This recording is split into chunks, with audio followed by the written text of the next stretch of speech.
Hey guys, this is the WalterFootball.com After Dark show for April 2025. Happy 420 for those who celebrate. We're going to be talking, of course, the 2025 NFL draft with the draft being 4 days away. It's hard to believe. Well, after a minute, it will be 4 days away. We're going to get into everything, get into some rumors. Apparently, the Steelers do not like Shedeur Sanders. So we're going to go team by team, talk about what the picks could be. And we're going to talk about some other stuff, maybe some NBA futures. At the end, we'll do some golf too. And the usual Saturday nonsense that we have on here. So please hit like, subscribe, comment below, share this video. Visit the link in the description for the merch store. As always, I'm wearing something from the merch store. It is November is Sloth Month. I was wearing this shirt yesterday, and I had some of my in-laws from out of town in, and they're like, "What is this?" And so I explained that to them, and I think some found it funny, and like some were like, what are you doing? So you can get this shirt as well as all the other shirts on the merch store. As you can see here, we have a ton of options. You can click into one and change the color. You can get a hoodie, I believe. You can get like long sleeve. We have some mugs. We have an apron. All that is available here. You can go to Amazon, buy my book. The most recent book is Jerks to the College Years, where I made fun of people I saw at Penn State for 6 years. My co-host tonight saw some of them, so he can acknowledge how strange they were. So you can read about that in this book. Also, please consider super chats, super stickers. That's the best way to support the show, because YouTube ads pay nothing. I say that all the time, and it's true. I could walk around looking for change, and I could probably equal to the amount that we get most nights. So you guys have been so great with the contributions this week. We had super chats from John Sanders, Slew, and DeGeneron. And then before that, we had Can Make an Eagle, Armac, Karmic, The Boss, and several others. You guys have been so great. I just can't thank you enough. Any further help would be really appreciated. All right, we are joined tonight once again on a Saturday by Quacky T. Tom, how's it going? Walter, here we are again. Hello to you and hello to everyone out there in the Walter football family. We've got a lot to get into. What's up, Mike? Thanks for being here. Slew you as well. And I'm anti-ham. I can't do ham on, tomorrow's Easter, and I wanted to ask you about the last time you did an Easter egg hunt. But I never really cared for Easter dinner because I just don't like that thick ham that they always seem to serve. They have anything else. I feel like that's what most people have, right? I think so. Usually it's like Christmas is the ham. Like with my in-laws, they usually have ham. I don't know what they're having tomorrow. I'm pretty in the dark about that, but no, I can't disagree with you more. I love ham. I'm a huge ham fan. When Boston Market actually used to have ham, I used to get it. I used to get like this huge like slab of ham with mac and cheese and mashed potatoes. It's so good. I used to eat it all the time when there was a Boston Market near us. It's gone now, unfortunately. No, I used to love that stuff. I'm a huge ham fan. Not me. Remember the bacon craze of the late aughts? Remember it was bacon on everything, man, extra bacon. Like that got weird for the bacon excitement, the craze. I mean, I like bacon, but it has to be very crispy. But honestly, I could take it or leave it. I was telling this story at a party. This was 2009, so many years ago. And I was explaining to, I don't know, some stranger that happened to be standing next to me and someone else I was talking to. And I was telling them, Lord knows how we got on the subject of bacon at this party. But I was like, I like bacon, but at the end of the day, I could take it or leave it. And this guy's like, what the F is wrong with you, dude? You don't like, it's like as if there was like something like fundamentally wrong with me. Like, people like went crazy for bacon. I always thought that was really strange, with the fever pitch of which it grew, to which it grew. I always thought that was weird. I don't know. Like, did the craze go away? I feel like it's still there. Like the last time I was hanging out with my brother-in-law, it was like a couple years ago or something. And like he was talking about how much he loves bacon. Like he's like, oh, I wish they had bacon here, because like we went to like we were down the shore. We went to like a saltwater taffy store, and he's like I could really use some bacon with saltwater taffy. And so like that is like still pretty fresh in my mind. That was like 2 or 3 years ago. So yeah, I don't like. Did it really go away? I feel like they could still do like an all bacon restaurant or something. I think they actually have one of those.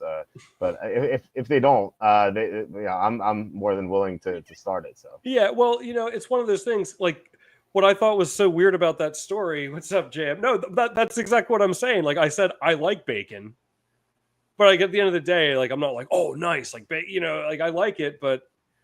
And this guy's like, "What do you mean you don't like bacon?" It's like, did you listen to anything I just said? I don't Well, I know. feel like you have to I love can't it. be. You Yeah, know, like you can't be like lukewarm in it because if you are, that means you hate it. You know, because some people absolutely love it, so it's kind of like their yeah. passion. So if you downgrade it like just a little bit, you know, people get on you. I do agree with you that crispy is better than soft and chewy bacon. Like I don't know, it's Oh not yeah. nearly as good. It's a huge difference. No, I like both. No, but crispy bacon I definitely prefer the other one. Yeah, it's got to be crispy. Oh, that chewy, like loose fat on it. Ugh, Yeah. I don't like that, man. And it's okay Again, and like if yeah, you go ahead. like it, anyone out there, and you know, any of our viewers, if you like it, that's fine. I'm not like getting on you for it, but like, oh, that really grosses me out. I don't eat fat of any kind like that, like on like a steak or anything. I love the fat on the steak, but Oh, can't. I do like it. I just like the crispier version more. Um, we John Sanders saying he had a bacon milkshake at Five Guys, amazingly good. I had Hmm. no idea this existed. In fact, like I went to a shopping center today because my wife was with the kids that are in-laws, and it's funny. It's right next to each other. I've talked about this in Jerks of the Week, where they have a Five Guys right here, and then they have Salad Works right here. So like either way, you feel bad about yourself because like if you go into Salad Works, you're like, oh man, I could get such better food at Five Guys. But if you go to Five Guys, you're like, oh, I'm gonna be fat. Like I should have gone to Salad Works. So you can't win. You can't win at all. So I went to Salad Works tonight. I thought I'd be responsible. Like I haven't been eating that well, so I got a salad. But I was like the whole time I was like, man, I could be eating much better right now. But now that I know they have a bacon milkshake, I think I might go to Five Guys. I got a great idea for a documentary. Okay, we go to that same spot where there's a Five Guys and a Salad Works. We have all the employees at the Salad Works eat every meal at Five Guys, and every employee at Five Guys eat all their meals at Salad Works. Like in the spirit of Super Size Me. Yeah, yeah. I mean, wouldn't that would sell tickets, right? Yeah, I think the Salad Works employees would be dead within a week just because they probably like Salad Works is like always empty too. Like there's always no one in there. There's usually like one family, like a mom with her two kids, just eating in there, and then that's it. Like there's no one else. And there were two employees in there. There's like one. She looked like a Hispanic girl. But then there was like other girl. She's more attractive, but she was so skinny too. Like her face is pretty, but like she looked like a twig. And like man, you need to go to Five Guys. That's like the whole thing. But you need to go to Five Guys. yeah, seriously. And then at Five Guys, it's always jam packed. Like all the tables are full. Like sometimes it's hard to get a table, but like they seem so disheveled behind the counter. Like there's like always like 10 people behind the counter, and like they always like seem to be getting in each other's way. Like it's like, oh, excuse me, like they just like fumble around each other. And like and it's like takes like 20 minutes to get your food. Like it just feels like they're so just so helter skelter in there. Just like they don't know what's going on. So I feel like they need to like combine or just get better employees or something. Remember now that we're talking about Super Size Me, do you remember, you've seen it, right? We talked about documentaries. I don't like documentaries. I know all about it, and I've heard you talk to me about it. So I feel like I don't need to watch it. No, I think you do. I think you absolutely do, and I think that should be your homework between. Oh, because you won't have anything else going on this week with the draft. You need to. Yeah. Yeah, I'm wide open this week. Yeah. Was Jams that you got to be a millionaire to eat at Five Guys these days? Ain't that the truth? It's like $20 for a freaking cheeseburger. Well, Salad Works is expensive too. I got a salad and a soup, no drink, nothing, just salad and soup. Cost me $22. Jeez, yeah. I feel like it was like when I first moved in here, they just built the Salad Works, and I used to go there like 4 nights a week. I was a bachelor. I was like just living by myself. I feel like I got that same meal for like $10 or $11. Like it's doubled in price. It's ridiculous. I know, it's crazy, man. It's I go to Chipotle a lot because you can get like a bowl for like $9. As long like if you don't get guacamole or just get like single portion of the protein, it's pretty cheap and it's good. It's good food. It's not like No, I disagree. I can't stand Chipotle. I think it's so bland and gross. I can't eat it. Really? Now, granted, I've only had it like 1 or 2 times. Definitely once. I ate at Chipotle with Charlie actually when we went to Houston for that Falcons Patriots Super Bowl. So I definitely ate it there once. I may have eaten there again, but it might have been Qdoba. I'm not sure. But either way, neither experience was very good. I'm like, this is just bad Mexican food. Like I'd rather go to Taco Bell. Taco Bell's not even that great. Like Taco Bell's good, but like if you really want like good Mexican food, you have to go to a Mexican restaurant where the employees can't speak English. Like that, like when you know they can't communicate with you, like that's when you know you're gonna get good Mexican food. Like there's a Mexican restaurant near us. It's called La Hacienda, and their Mexican food is amazing. It's so good, but like good luck trying to tell the people there what you want because like it's just they have no idea. Like you can't communicate with them, which is it's whatever. Their food's good. So you're over there saying Taco Bell. I've been thinking about something recently that's relative to Taco Bell. You know how everyone on the internet, like there is like a meme sort of, or it's just like a joke. It's like, oh, like you went to Taco Bell, like you're going to crap your pants later. Let me tell you something. That's never once been my experience. And people say it all the time. I'm convinced that everyone's just agreeing to it. To say that like that's I've never had that experience after Taco Bell. I mean, it's not like I don't eat there that much, but I've eaten there enough to know that if it was true, it would have happened to me, and it hasn't. So I think it's a farce. What do you think? What I feel like South Park did an episode on it, but it wasn't Taco Bell. I think it was Chipotle, but I'm not sure. Maybe someone can like tell us. But there was an episode where they like anyone who ate like if it was Chipotle or not, they would just like immediately like have diarrhea. Like that's like that was the whole episode. So I feel like it's not so much Taco Bell. I don't know, and I feel like I have like irritable bowels like when I have like when I eat Salworks, you know, like salad is like the thing that causes me to have like maybe it's because like I don't eat well, you know. It's like like my body's like, what is this? Like, what is this good food? We've really come a long way on the show, haven't we? Well, yeah, I mean, look, I said we talk nonsense, so I warned everyone. I love it. Okay, I'm just saying, continue. Sorry. I was going to say before we get into the NFL stuff, let's read some comments. So, have you tried bacon on a maple bar, Sanders? I feel like that would be pretty good. I feel like it would be too. And so, also saying Five Guys slightly overpriced. That bacon shake must have cost a bit. It probably did. It was probably like $13. I know for a small. But the thing is, Five Guys is always so expensive, but now it's like everything's expensive. So I feel like it's evened out. Although I haven't, I don't know if I've eaten at Five Guys in like a few months, so maybe it's even worse now. John says I prefer sausage over bacon in a breakfast sandwich. Well, I love egg McMuffins, so I'll take my Canadian bacon in a breakfast sandwich. Egg McMuffins are so good. Yeah, I like the sauce. I prefer the sausage McMuffin with egg. I think egg McMuffin's better. Either way, I can't eat it because they stop breakfast now at 10:30.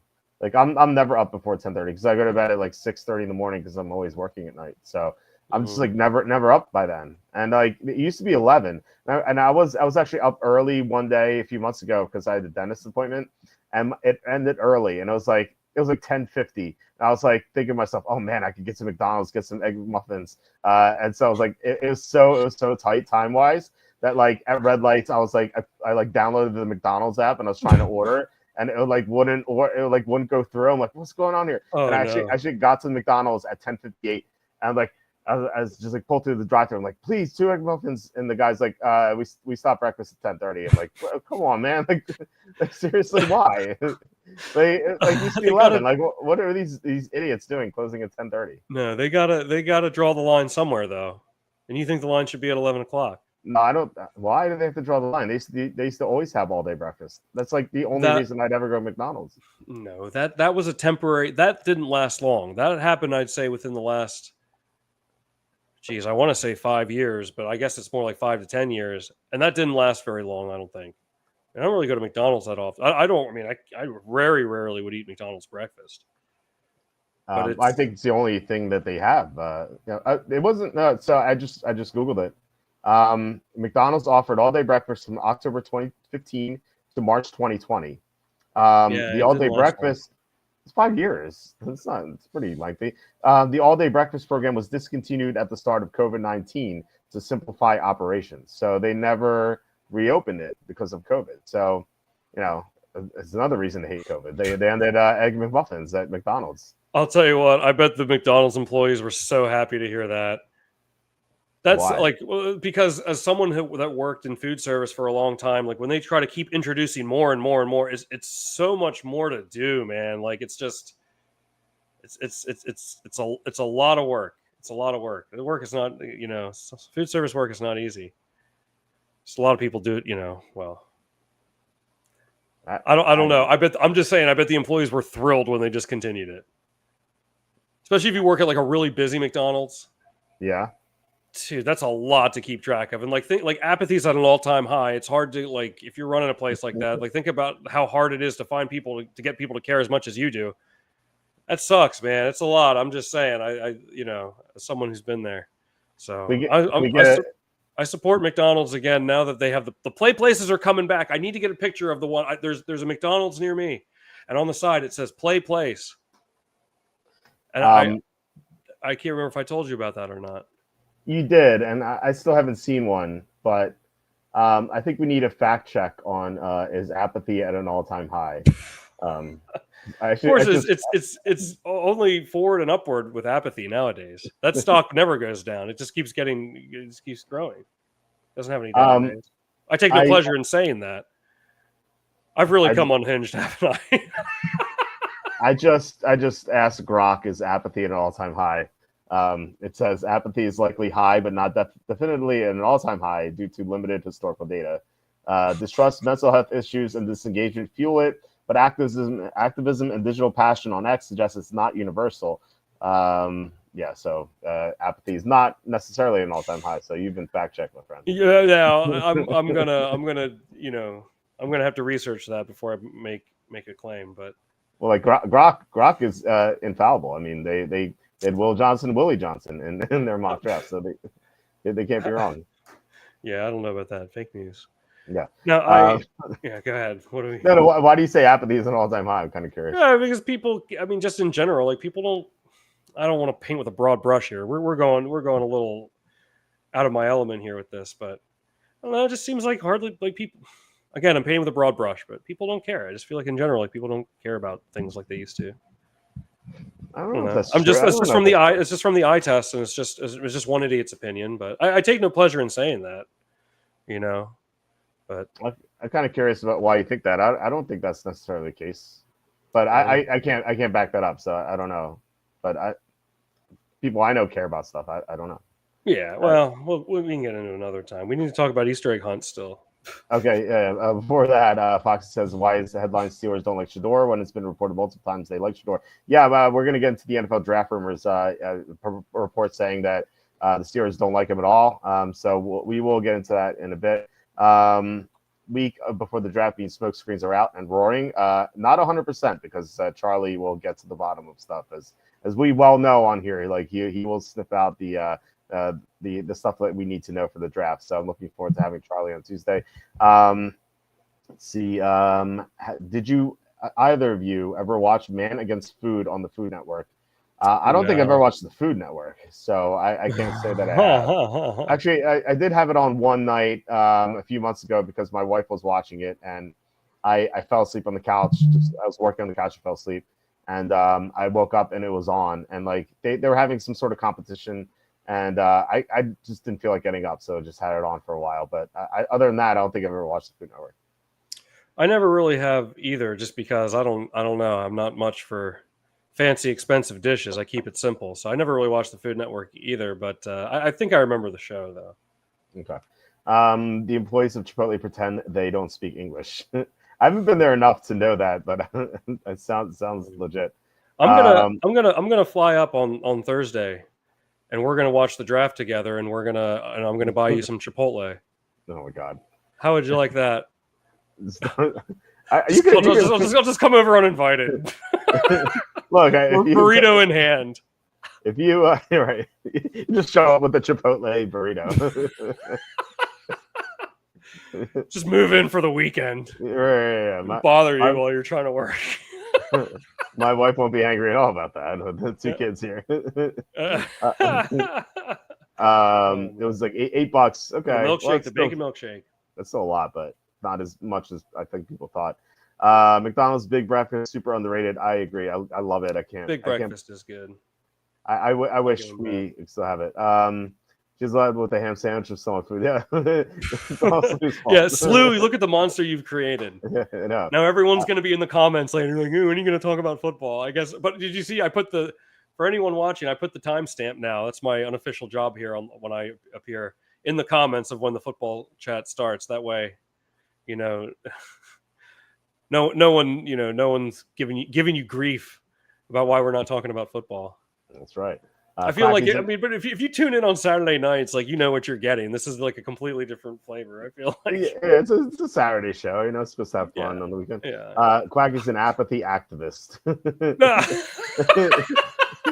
He's an apathy activist, dude. Just like you sit around, do nothing. Yeah. I am. Hey, Walter Quacky, where do you think BYU Jerry Bohannon is projected to be drafted? I don't have him in my mock draft personally. Quacky, where do you have him in your mock draft? I don't know, but I always like Stanley. I always love when you comment. I can look like my head's on your body there. How's it going, man? Thanks for joining. Yeah, Jerry Bohannon, I don't know, man. I don't have him in my mock draft, but he could. I don't know, maybe late round. But Patrick says Quacky has so many things to do with Walt, from eating Chipotle to ordering pizza for him to going to Hershey Park. It's a long list. That's the list. Those three things. I mean, I think most people know we've known each other for 21 years now, right? Wait, over 20 years. It'll be 21 in the fall. Yeah. In September it'll be 21. Yeah, we lived next door to each other at college. Yeah, our friendship age is old enough to drink soon. That's crazy. Yeah, that is really weird to think about. Yeah. But anyhow, yeah. So Walt, yeah, we have a lot of similarities outside of those three things. But Chipotle, we do talk about food a lot on here. We do. I'm always hungry afterwards. So, Kim McNeagle says, "Be healthy, Quacky. Make it a burrito bowl." I only do the bowls, man. I've been eating better, and I've been doing the. I'm actually 3 weeks through the insanity workout. What's that? It's like one of those beach body workouts. Like, you ever hear of P90X? It's like the same I did P90X like 10 years ago. I got in really good shape. So I started. It's called the Insanity Workout with Sean T. Mm-hmm. It's good, man. It's really hard, but so yeah, I have been eating better, relatively speaking. But I don't get the burritos anymore. I always get the bowls. Yeah, I worked out today. I have unfortunately I only have my wife's dumbbells here, so I can't do anything else. She has 2 25-pound dumbbells, which I actually bought during COVID, so we could work out. But I benched 50 pounds 117 times today. So there's nothing else to do. There's nothing else to do. You're like doing the best you can with what you got. That's pretty good though. That's a lot of good reps. It's like your elbows get tired after a while. It's like not like your muscles. It's like your elbows get tired of going up and down after a while. There's there's a formula you can use to figure out how much that is. It's actually 225 pounds, 225.5. It's like 0.03 times the reps plus 1 times the weight. It's like it's like how you figure out your max bench press. Which I remembered when I worked out with the football team and swim team in high school. My coach used to have the formula on the wall, and so like people would figure out like if you do like 12 reps of something, you can figure out like what your max is. Wow. So so it's it's 0.03 times the reps and then plus 1 and then times the weight. So that's how you get to it. So you were a mathematics major in college, right? Well, I took a lot of math classes. Okay. I took Calc 3, which was a disaster. Did you really? Oh my God. There were eight or nine people in my class, and he gave the professor, who's this like Russian guy, he was like in his 20s. He gave a test to us, and it was only 2 questions, and like that's how complicated this was. It's supposed to take us like an hour to answer these 2 questions. And so I was like so befuddled by it. I was like, man, there's no way I'm getting this right. And so the next class, he comes in and is like, And in a Russian accent, he's like, no one get any question right. I'm like, whoo, like I thought I was fun. And so everyone gets a 0. And then he's like, I'll show you guys how to do it. And then like, so he starts the first question, and he's like writing on the chalkboard for like 15, 20 minutes. I have like no idea what he's doing. And so he starts writing, and he's like, he just stands there for like 2-3 minutes. He's like, this is not right. And then so he's just like erases stuff and like starts writing again. And he's like, I don't know. He's like, I don't know how to do this. Was this Professor Count Dracula, right? No. It's another professor. I had 2 Russian professors who taught math. But no, so he had to give everyone 100 because he couldn't solve the equations that he gave us on the test. Wow. So that's how ridiculous this class was. I only took one low. I only took calculus 1. And I really had to work, but half the class dropped. We started with 10 and we only finished with 5. That's a hard class. Is that Penn State? No, that was down. That was not a Penn State. No. Okay, I was about to say because my Calc 1 class had like 30 or 40 people in it, and so did my Calc 2 class, and then like Calc 3 was like barely anyone. It's like Calc 1 I thought was fine. Calc 2 was pretty tough, but I managed like a B in it. But like Calc 3 just lost me. I'm like, I'm done. I'm done math. Yeah. I can't, like, this is like voodoo. This is not math anymore. You know? Yeah, one semester of it was I remember when I took, because I don't know how it happened, but I never took pre-calculus. Like I had some math when I transferred everything from Penn State to college down here. Like pretty much nothing transferred except for like one random math apparently that like satisfied pre-calc. So I went into calc like pretty blind here, but I knew I had to take it. I remember we had 5 exams and like the lowest exam score was dropped. I remember the first one I got like a 50. And I was like, well, I guess there's my drop. Right. You know, and then I actually failed the next one, but barely. And then I was like, okay, like I really need to buckle down here. And like, I have to do this. I have to figure out a way to pass this class. And I pull at least one all-nighter a week. I went to see the professor, like see the tutor. I got a 98 on the next test. Nice. Or maybe a 97, but like I ended up getting a B in the class after failing the first 2. That was like that was like a moment for me where I was like, you know what, if I could do that, like maybe like I'm probably capable of a lot more. Like, I don't know, like you ever get that way? You're just like, maybe I can't figure that out. Like I was nervous. I thought maybe there was a chance I wasn't going to be able to figure calculus out, but I did. So I don't know. I always use that story. You like how like we're getting inspirational on the show. You know, I always use that story to be like, you know what, if I could do that, like I can do like whatever this other thing is. Yeah, we went from bacon to McDonald's breakfast to inspirational stories. Yeah. I just tell inspirational quotes. We're all over the place here, but I write greeting cards on the side. Right, you should do that. There's some terrible greeting cards out there. I know because when I graduated college and I was like waiting to get a job, I worked at this dollar store. And one of the things I had to do, which was like a fine job, but like the most annoying thing I ever had to do there was the manager asked me to count the greeting cards on the shelves. Like I had to count how many there were, and like it took me hours. It took me so long. There's so many of them, but I actually like in doing so, I looked through most of them, and I was like, man, these are so terrible. Like who's writing these? I feel like I could have like done so much better. I don't even think I'd be good at it, but. I think I could write greeting cards. You should do it. But who do I call? Hallmark? You're like, hi. Yeah. You want to try some of my drafts? Maybe we could get into the business together. Yeah, let's do it. I really don't think it would be that hard.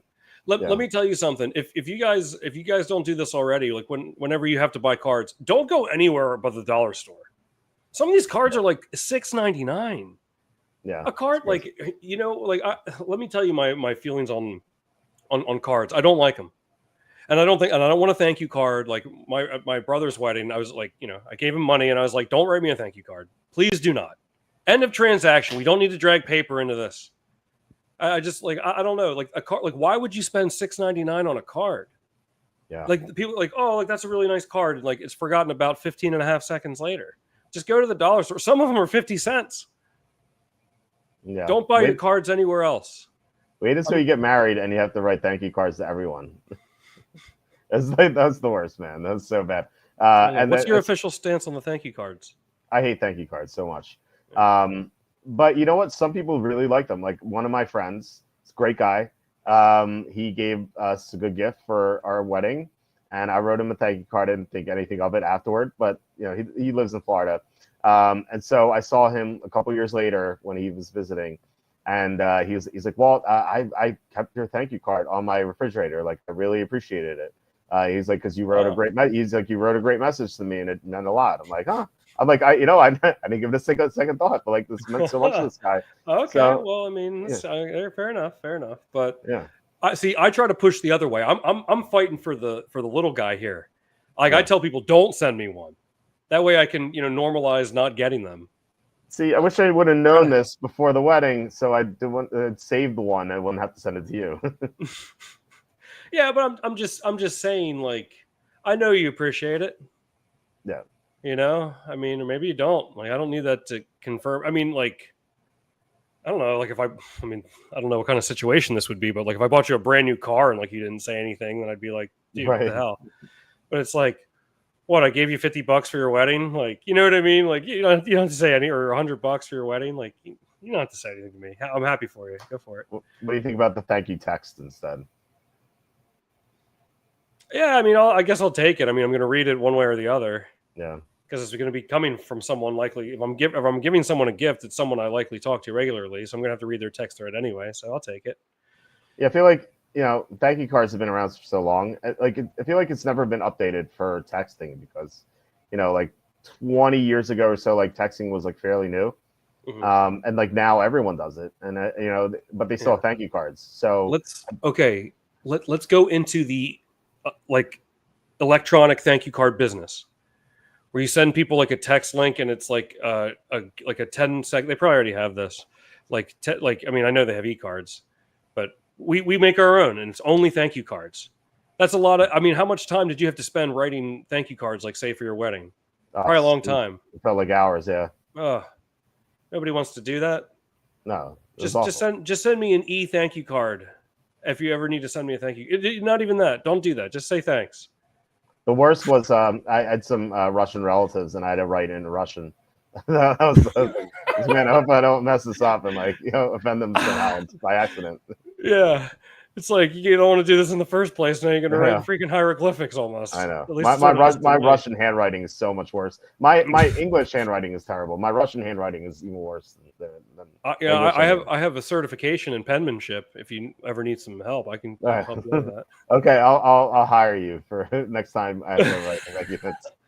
Oh, okay. That would be a good business. We do that, but we can handwrite the thank you cards for you. Would you have paid someone like $200 to get you out of that? So the problem is like it wouldn't be personal, like. But they don't have to. No one else has to know that. No one has to know that. Yeah, but no, the person receiving it would know. Like for every thank you card I wrote, like unless it was to someone like I didn't know that well, like someone on my wife's side of the family, it was I wrote like something like anecdotal that they would know.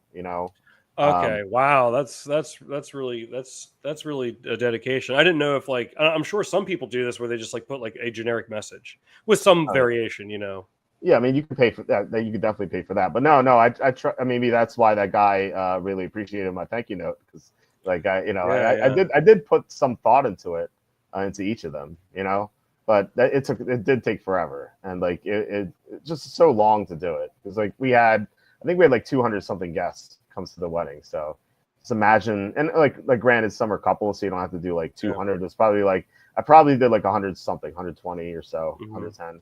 But yeah, it was such a long, tedious process. We could like we take advantage of like it's like you've really been dragging your feet on these thank you cards, and we can do a rush order. Like me and you get together and we can write out the thank you cards, and it's like you need them like tomorrow, done. Like maybe people are getting pissed that they haven't gotten their cards yet. Yeah.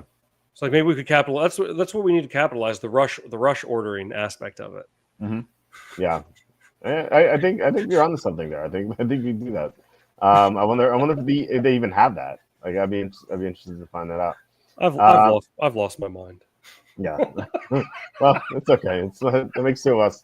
Patrick says, can't wait to hear the golf hedges. Scotty couldn't make a putt to save his life today. Yeah, he. I was watching it because my wife was away with the kids to do an Easter egg hunt. But Scotty, he hit only like one putt longer than 10 feet or something. Like he was missing everything. Like somewhere so close. He bogeyed, I think 2 holes in a row. Like he was a mess. He still has a chance. He's still 4 back. He can make a run. Which is really frustrating because his putting has been awesome leading up to this event, but his putting has been so bad. He got off to a very hot start on Thursday, but ever since then he's just cooled off. So hopefully he can make a run. But we'll get into that at the end, as I said before. I was saying Steelers should just have Arthur Smith coach the team and start Rudolph. That way they can get Manning next year with the first pick. That's true. Create the tanking process. Patrick says, had to report back the Paul Giamatti episode of Black Mirror this season. It's one of the best, absolute best of the whole show. That's awesome. I haven't seen it yet. My wife and I are still working on season 2 of a Squid Game. We're almost on it. So Black Mirror is going to be our next thing, I think, unless she wants to do something else. But we rarely have time to watch TV anymore together. So I've been watching some TV. I've been watching past I'm up to season 3 of Ghosts, which I watched like the first season of, and so I've been behind. I think they're on like season 4 or 5 now, but I watched season 3. And the show's really good. Season 1, like first half of season 2 was kind of like they kind of like introduced some like woke elements to it. And I'm like, oh man, are they really going down this path? But I think they fixed it at the end of season 2, and like season 3 has been really good so far. So hopefully that trend continues. So and then I'm going to go into the last season of Young Sheldon after that, I think, because that just got on Netflix. I'll have to watch that Black Mirror episode. I watched Nosedive again. I don't know. You know how I am. I watch the same ones over. But I know we talked about this last week, and I forgot to check out the new season. But I'll check that out tonight, Patrick. Thanks for joining, too. Yeah, for sure. Paul Giamatti's awesome. So I'm not surprised to hear that episode is really good. So asking, do either of you open junk mail or does it go right into the trash? Well, shredder for me. I don't like to throw away anything with my name on it. So I just put it into the shredder. But I don't. I mean, I do not. Do you? Not usually, unless it's one of those, you've been approved for $30,000, and I try to take it to the bank to see if it'll work. Yeah, we've talked about that before. There's definitely some old person who's like, I got $30,000. It's so great. Yeah. Oh, that's so sad too, though. Yeah. Imagine the letdown. Oh, that would suck. It was definitely like we were talking about. This was a few months ago, I think. It's a non-zero number of people that it's happened to, and by non-zero, I mean a lot more than you think. I'll put it that way. Yeah. It is sad. All right. So, anything else before we get into NFL content? I know you said you want to talk about like Easter egg hunts or something. Oh no, I wanted to share this story. This was one of the like more interesting experiences I've had in recent memory. So last night I went to this like local comedy show. Mm-hmm. And it was just at like a bar restaurant, and it was like slotted for 2 hours, and they had like these amateur like comics up there. So anyway, I can't believe this happened. So the guy was making some jokes about religion, but like it wasn't like I really didn't think it was that bad at all. But like there was a guy in the front row, and I think that they were they had been picking on him earlier because they called him Duck Dynasty because he had a big like long beard. Mm-hmm. And the guy like stood up and like he was right in the front row, and he like put his I'm really giving you the visual aid here. Like put his finger like right in the comedian's face. Like he made it really, he's like, you crossed the line. He's like, you went too far. I was like, dude, are you kidding me? You're at a comedy show. It's a rhetorical performance. And like it got awkward and quiet for like 45 seconds. And he like stormed out. He's like, I'll take my tab. It's like, wow. I didn't even think the jokes were like even like remotely like offensive. Like whether they are or not, I mean, it's a comedy show. Like I don't know. Like I just couldn't believe that happened. Do you think it was a plant? No, definitely not. Definitely not. Because it was legitimately awkward.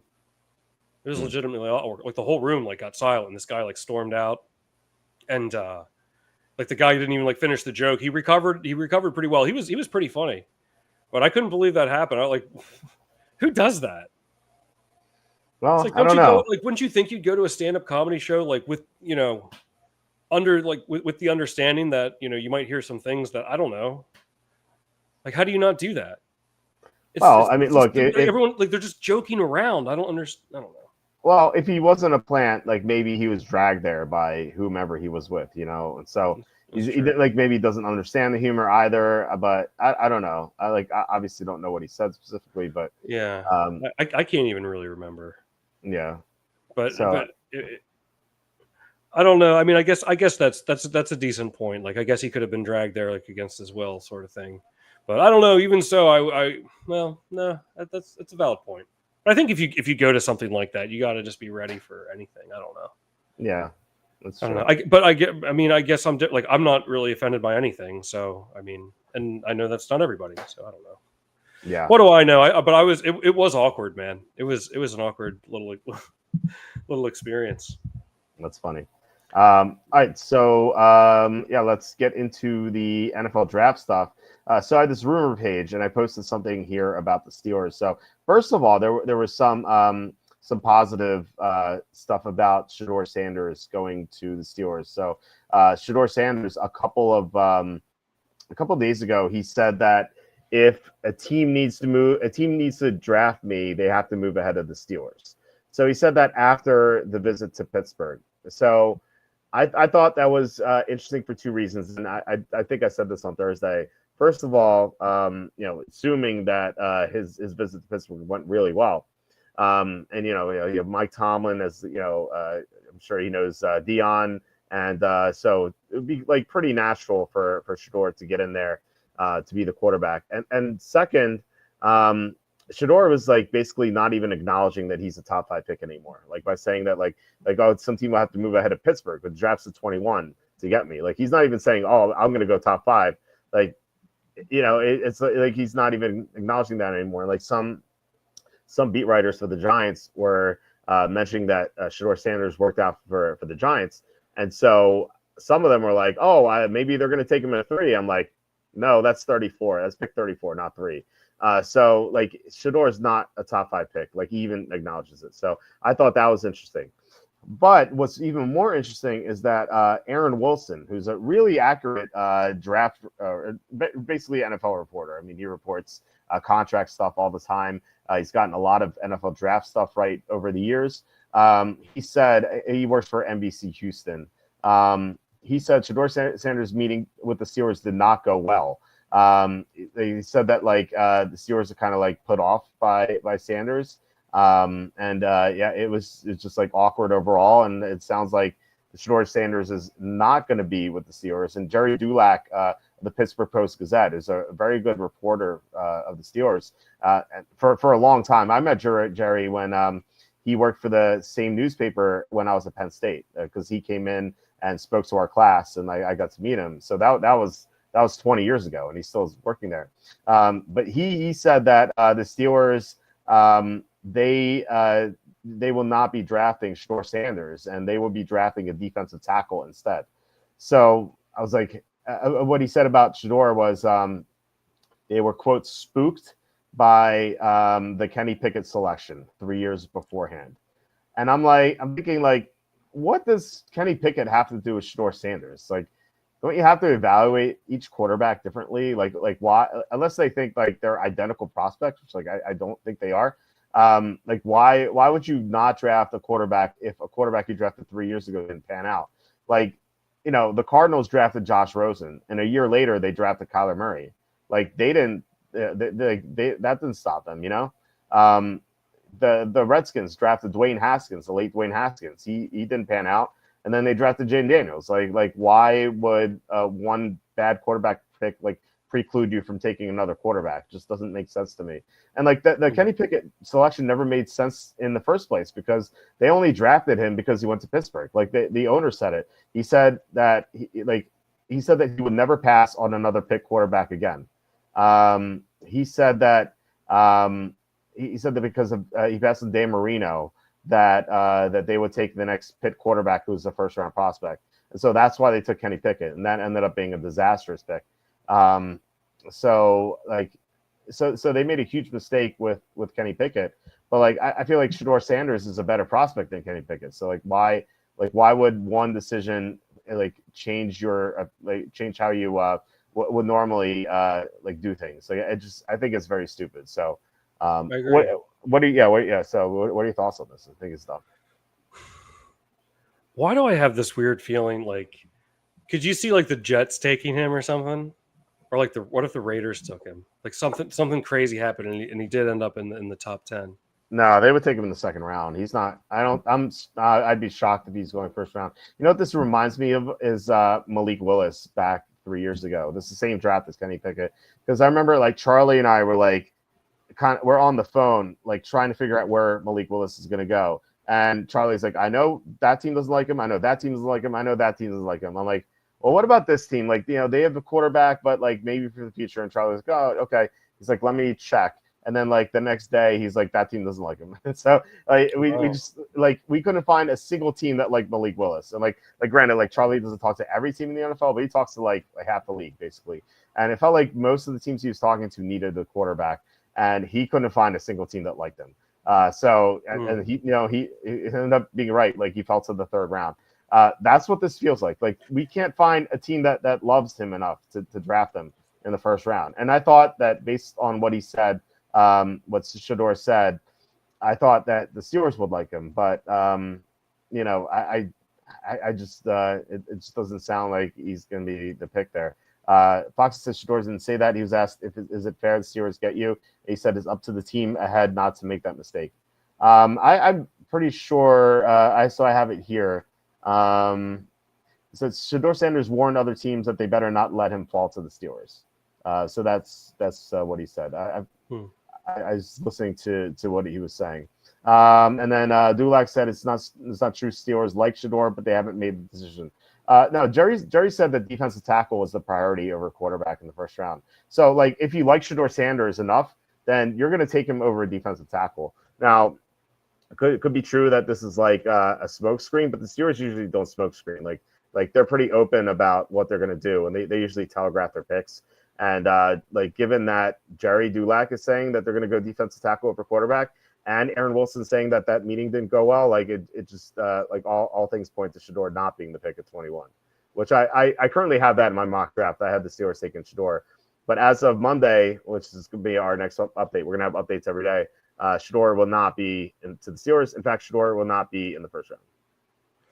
Wow. Well, if you don't, okay, so I'm just looking here at some odds at a glance here. He's plus 275. I'm seeing to go to the Steelers.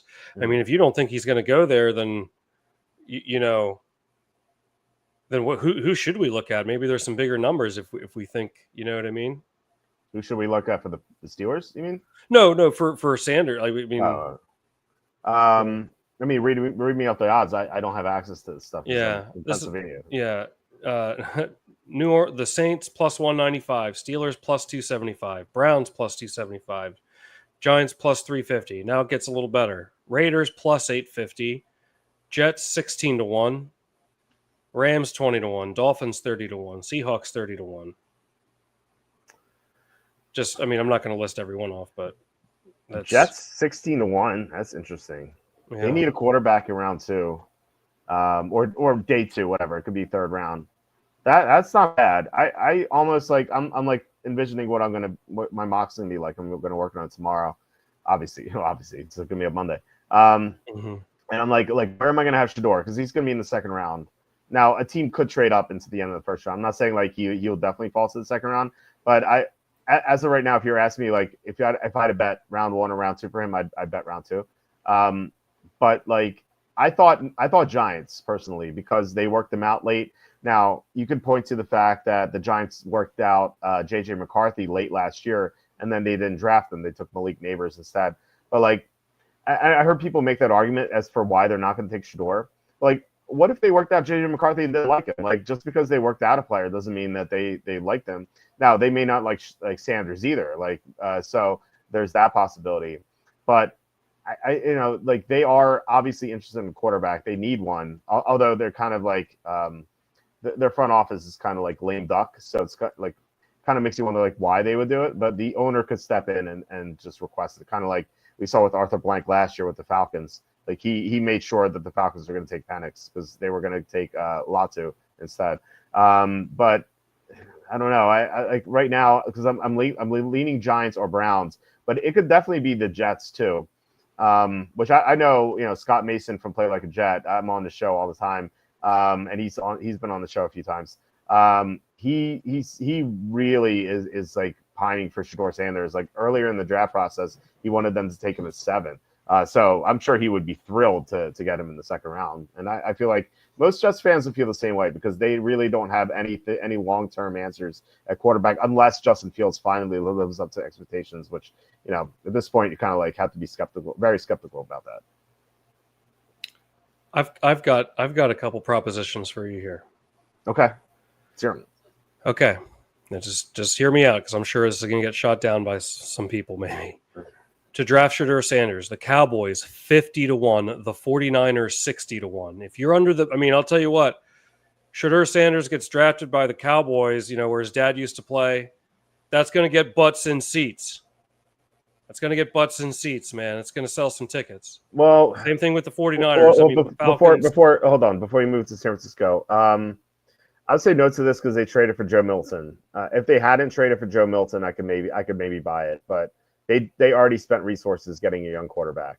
Okay. Now, as far as selling tickets, I don't think they need to because, as Kenny pointed out, the Cowboys have made the most money out of every NFL team. I think it was 2023, and given that Jerry Jones owns the stadium and can rent it out, like he's not hurting for money.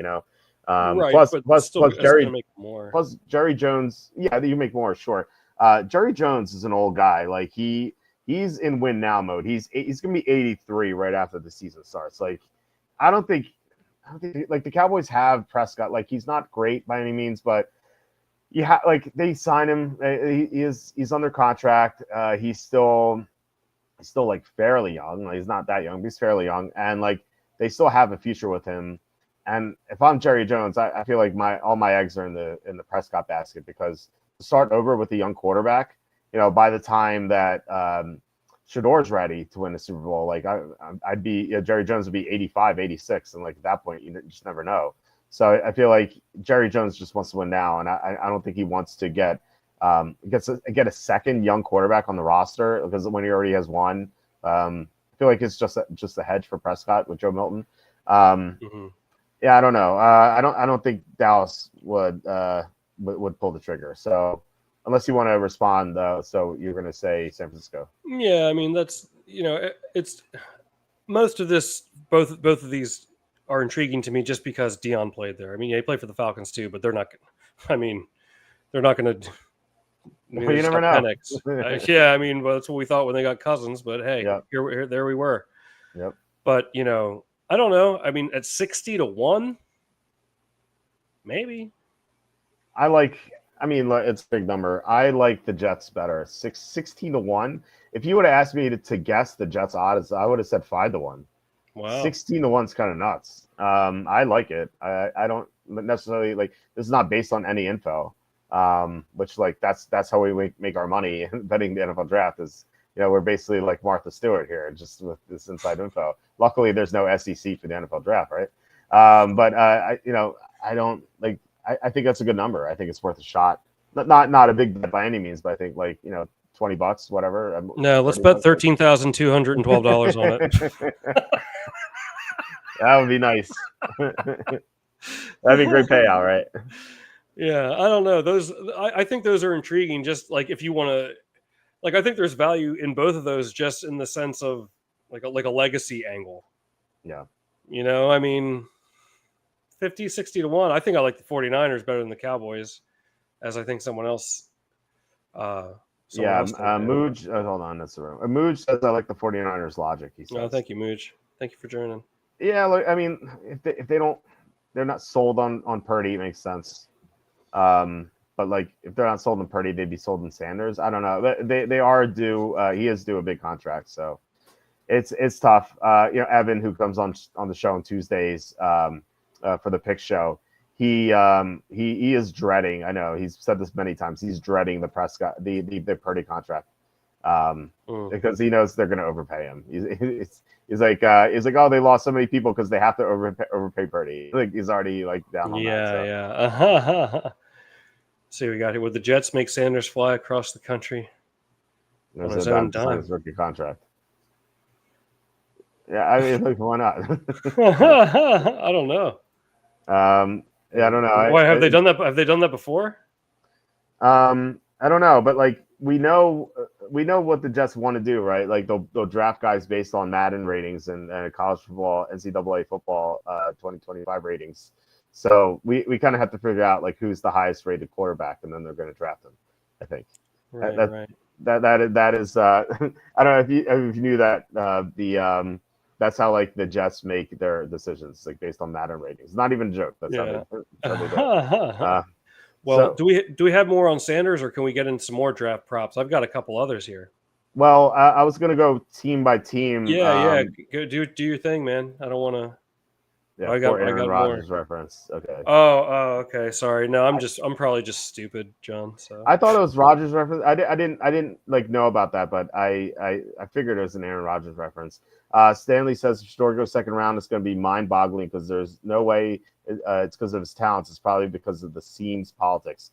Well, so I don't know, maybe, but Shedeur Sanders doesn't. He's not like a guy with high upside, but I feel like he has a very high floor. Like I'd be pretty surprised if he like busts in the NFL. Like I think he's going to be a good player. I don't think he's going to be a great player. I think someone on the show, I can't remember who it was, but they compared him to Ryan Tannehill. Tannehill was always, he took the team to the playoffs, the Titans to the playoffs here and there. Like he did okay with the Dolphins. He's never great, but he's always just a decent starter or like mid starter. I feel like that's what like Sanders could be, just like an average starter in the NFL. So yeah, I don't know. Teams overthinking Shedeur, I would take him. I would too. Like especially if I'm in Pittsburgh at 21 and I have Mason Rudolph. It's my only option, unless like Aaron Rodgers finally signs. Like I would try Shedeur. Like you're not really penalized for missing out on a quarterback now. It was so different back in the day when like Sam Bradford would sign this like massive contract. And if you missed on a quarterback, you would be dead for like 3 years. But now you can take a quarterback and then draft one the next year. The Cardinals did that with Josh Rosen. Josh Rosen was a bust, and they're like, okay, we're just going to draft Kyler Murray, and it worked out. I mean, relatively so. Like they had that one great year when they went to the playoffs. They had they started 7-0, but then they like all their players went down like flies. Unfortunately, that was really a shame for that Arizona team. Like I felt like they could have made a big run, but It did somewhat work out, and I feel like teams can definitely do that. Like, there's no reason not to draft a quarterback these days because you don't have to pay him an arm and a leg just on an unknown player. So it's just so different. So it's a hell of a sell to your fans, guys who just drafted the Ryan Tannehill. I know, but like in the 20s, like what are you going to get? You're not going to get like an all-pro quarterback in the 20s. You're not taking this guy in the top 5. Now, if you took this guy in the top 5 and you're like, this is Ryan Tannehill, I'd be mad about that. If you're drafting a quarterback in the 20s and you're like, this guy is going to be an average starting quarterback when like your other option is Mason Rudolph, and like seems like a good move. I don't know. Like, what else are you going to do with quarterback? They don't have anything else. Yeah, Jamarcus Russell's contract, exactly. Yeah, there have been so many bad ones. Sue asking, in this era of running mobile quarterbacks, what's the book on Alabama quarterback Milroe? Yeah, Joe Milroe. He's so athletic. I feel like he's going to go second round just based on his upside. But like, he just if you watch him throw, it's like, oh man, this guy sucks. Like his like accuracy's bad. The pocket awareness is bad. He just looks like a mess. He can't read coverages at all. Like he is a project for sure. He's a massive project. But all it takes is one team to fall in love with him, and I imagine that there's some coordinator out there who's like, man, if I get this guy, I could turn him into the next Jalen Hurts, for example, So I think he will go second round for that reason. I do, there is a draft analyst I know out there who thinks that he thought early in the process that Milroe would be a top 10 pick, which I disagreed on, but he was like adamant that would be the case. I doubt he thinks that anymore, but that just goes to show that like people are high on this guy. So I'd be surprised if he makes it out of the second round. Yeah, I don't know. I'm with you. I don't know enough about him. So I won't even pretend. Yeah, John Sanders says Dart's not going to the draft anymore. Milroe still is. I feel like that's just something for day 2, like just to have someone on day 2. Like, I don't know. I'd be pretty surprised if he goes in the first round, but I don't know. I mean, look, we've seen many weird picks over the years. I almost said strange picks, but I would have been like, yeah, we just saw Cole Strange. That's actually like a strange pick, but Cole Strange was a third round prospect. And we know that because like the Rams are like, we might consider him in round 3, and then the Patriots took him at 29 overall. So like I feel like this is the year in which like we're gonna see some weird picks. Like in the 20s, I think there are gonna be like 2 picks where we're like, what the heck just happened? Like where'd this guy come from? Like I'm gonna be like, I had this guy in the 4th round. This team just took him at 26 or 27. You know, I feel like we're gonna see that happen. Just it sounds like you're talking about Anthony Richardson. Yeah, but Richardson was a better prospect. Like he had more upside than Milroe. Milroe has less upside, but it is somewhat similar. Amber says Lamar affect media and teams think anybody that can run could be Lamar. That's definitely true. And I think that like the Saquon effect and Derrick Henry effect is gonna be prevalent in this draft too, because we just saw Saquon almost. I mean, he could have broken the rushing record if he wanted to. If he was, and actually, I do think he wanted to, but he was like talked out of it. If he played that last game against the Giants, like there's no way he wouldn't have broken that record unless he would have gotten hurt. And then you had Derrick Henry, who had a big season too. Like the running games kind of like were revitalized last year. And so I think you're going to see multiple running backs in the first round, even though I would be very skeptical about drafting a running back in the first round. I think Ashton Jensey is the only one who should be, but I think you could see 2 running backs, maybe 3 in the first round this year because of what we just saw with Barkley and Henry. Quinshon Judkins. Yeah, look, Judkins is one. Omari Hampton is projected to be the 2nd running back, and I think Travion Henderson probably 3rd. So I think they would be in order. I think you see Jensey, then Hampton, then Henderson, then Judkins. But I think those are the first 4, and then you have some others as well. You have like Ollie Gordon, Cam Scatterbo, Caleb Johnson. Like these are guys. They're not going to be first round picks, but like they're probably going to be 2nd. Maybe someone falls into the 3rd. But yeah, you're going to see teams draft like running backs like crazy this year because I think people are more bullish on having the running game work. And also this is a talented running back class, so it's going to be pretty fun for fantasy.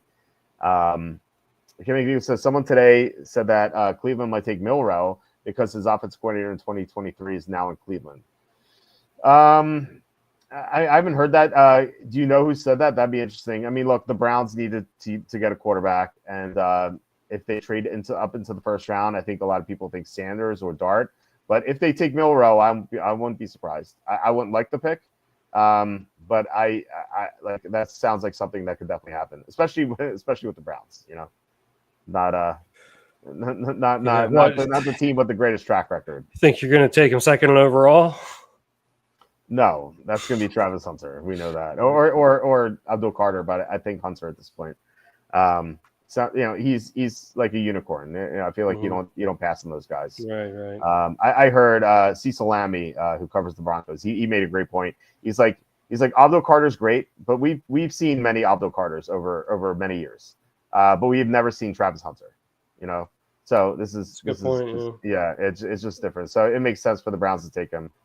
Plus, if they end up taking Shedeur with their 2nd pick, they would have the Hunter to Shedeur package, which sounds great. Amber says Raiders seem too Jensey. I think it's a smoke screen. I agree.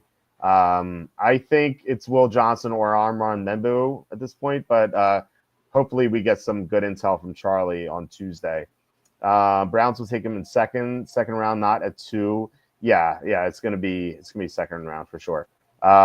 Mike says, I really like what I've seen of Judkins. Would be a top running back in the first round in other years. You know what? He would definitely be a first round pick back in like 2005 when you had Cedric Benson, Cadillac Williams, and Ronnie Brown all go in the top 5 of the draft. That was back when like the running game was so important, and like running backs that score 20 touchdowns. Like if your first round fantasy running back didn't score 20 touchdowns back then, like that was a disappointment. Now it's like a miracle if any running back has 20 touchdowns. It's so different how things have changed with the NFL going to passing league. It was all because of Peyton Manning, because he whined and complained that one playoff game when his to be fair, it was true, like his receivers were getting mugged by the Patriots, but he complained, and then they installed the no contact rules, illegal contact rules, and ever since then, like the passing game has just been so prevalent in the NFL. So it all changed because of that, because of Manning complaining. So wow, not to throw shade at Manning, but he did change the NFL. Wow, he's probably watching. He's upset now. Yeah, I know. I'm never watching Walter football ever. Turn off the show. Never. What's up, Cassandra? Thanks for joining. Yeah, we're Cassandra. We were talking about bacon and what else? McDonald's breakfast and all sorts of stuff. Thank you cards beforehand. So you can rewind and watch that. Yeah, I'll put the timestamps in the comments again. Sorry. Oh yeah, right. Browns also have Miles. Makes sense they take Travis. Yeah, that's true. But like, say there was no Travis Hunter in this draft, like I think they would take Abdul Carter, because like having Carter and Myles Garrett on the same team, on the same defensive line, that would just be so great. Granted they wouldn't have anything else, but they would have like a great pass rush. And plus, Myles Garrett's not a young guy; he's gonna be 30 soon. So you're gonna have like when Myles Garrett ages out, like 4 years from the Browns, like you're gonna have Abdul Carter entering his prime. So like you're still gonna have like a great edge rusher for a long time. So I think it does make sense, but I mean, you're right. Like that is another reason for them to take Hunter. Browns also signed Flacco. They're going to need receivers. Well, I mean, Hunter would be the receiver. I think the Browns GM even said that he views Hunter as more of a receiver than a corner. So they have Hunter, Judy, and Tillman. Tillman looked pretty good last year. Judy has had like his moments. Like he's looked terrible at times. He's looked great at times.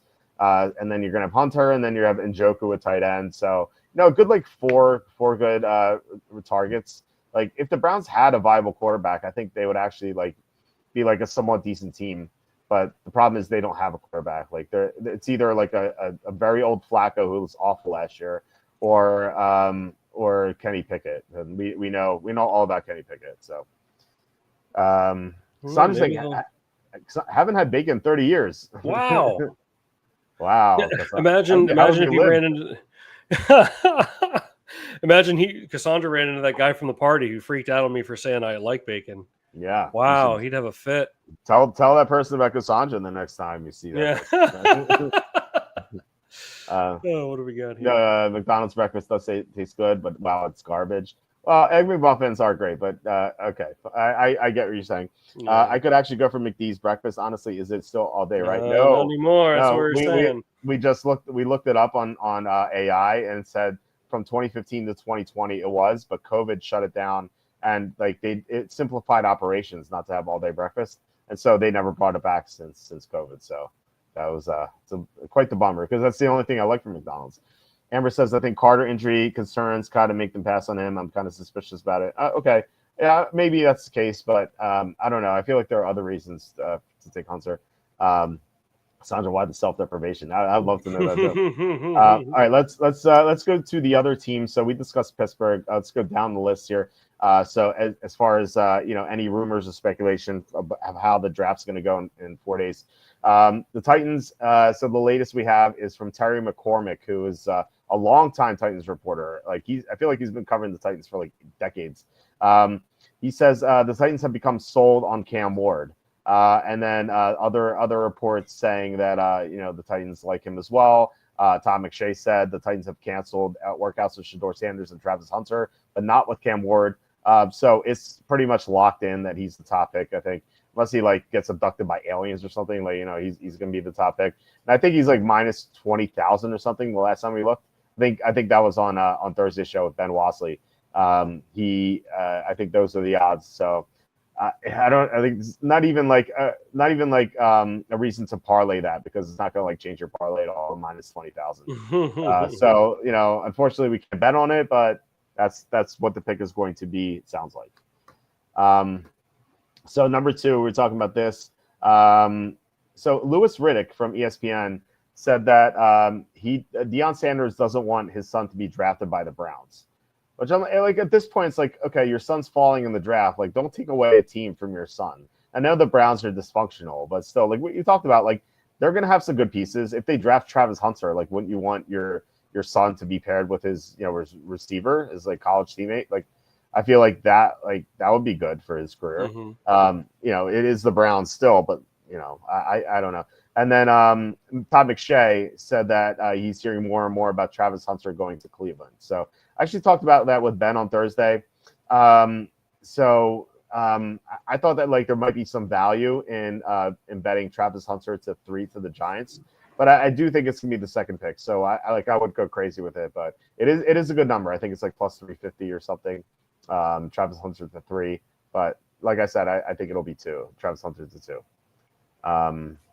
Shedeur said that is not true.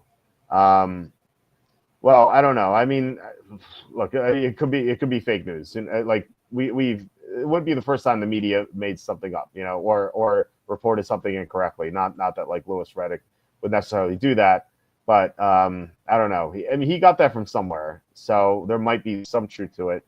Maybe it could be like Deion said it, and then Shedeur is like, "Oh man, Dad, why'd you say that?" And then he's saying like, "Oh, it's not true." Like that could be the case. So, so anyway, are you seriously only on the Browns? Well, look, Cassandra, this is that Saturday show. You know how we do things. Yeah. The Bacon McD discussion lasts an hour. I guess I did miss out. Well, we talked about thank you cards too, so don't forget about that. There's a myriad of topics that we glazed over. Steven Smith asking thoughts on Sanders and Hunter's numbers getting retired to Colorado. I thought it was like kind of soon for that. No, like they just stopped playing there. It feels like something you would do like in 2 or 3 years. I don't know. It seems, but then again, like Colorado football is not like Alabama. It's not like this like heralded program with like so many draft picks, or Georgia recently. Like Colorado is like a blip on the radar. I feel like I don't know.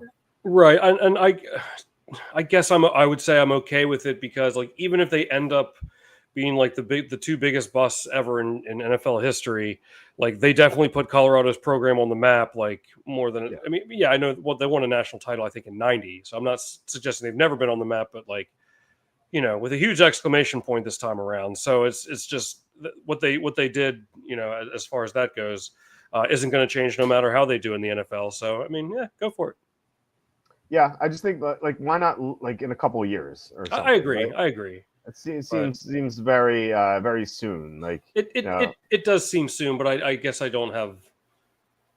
It's just like an exciting time for them. Like given what's how the program has really been kind of in the limelight much more than they ever, at least in my lifetime, over the last 2 years. They're probably just excited and going for it. I don't disagree with that. I mean, maybe they could have waited a little bit, but. Yeah, like in 5 years, you get all the alumni coming back for it. Like I don't know. Don't feel like you should do it now. Whatever. It's not like I'm not like angry about it. Oh no, I know. You're pissed, man. Right. You'll never bet on Colorado again. No, that's it. Yeah, I'm done. I'm gonna like wake up in cold sweats. By the way, I was having the most pleasant dream last night. I dreamt that I was in Beverly Hills 90210. I was one of the characters. I don't know if I was Brandon or Steve Sanders.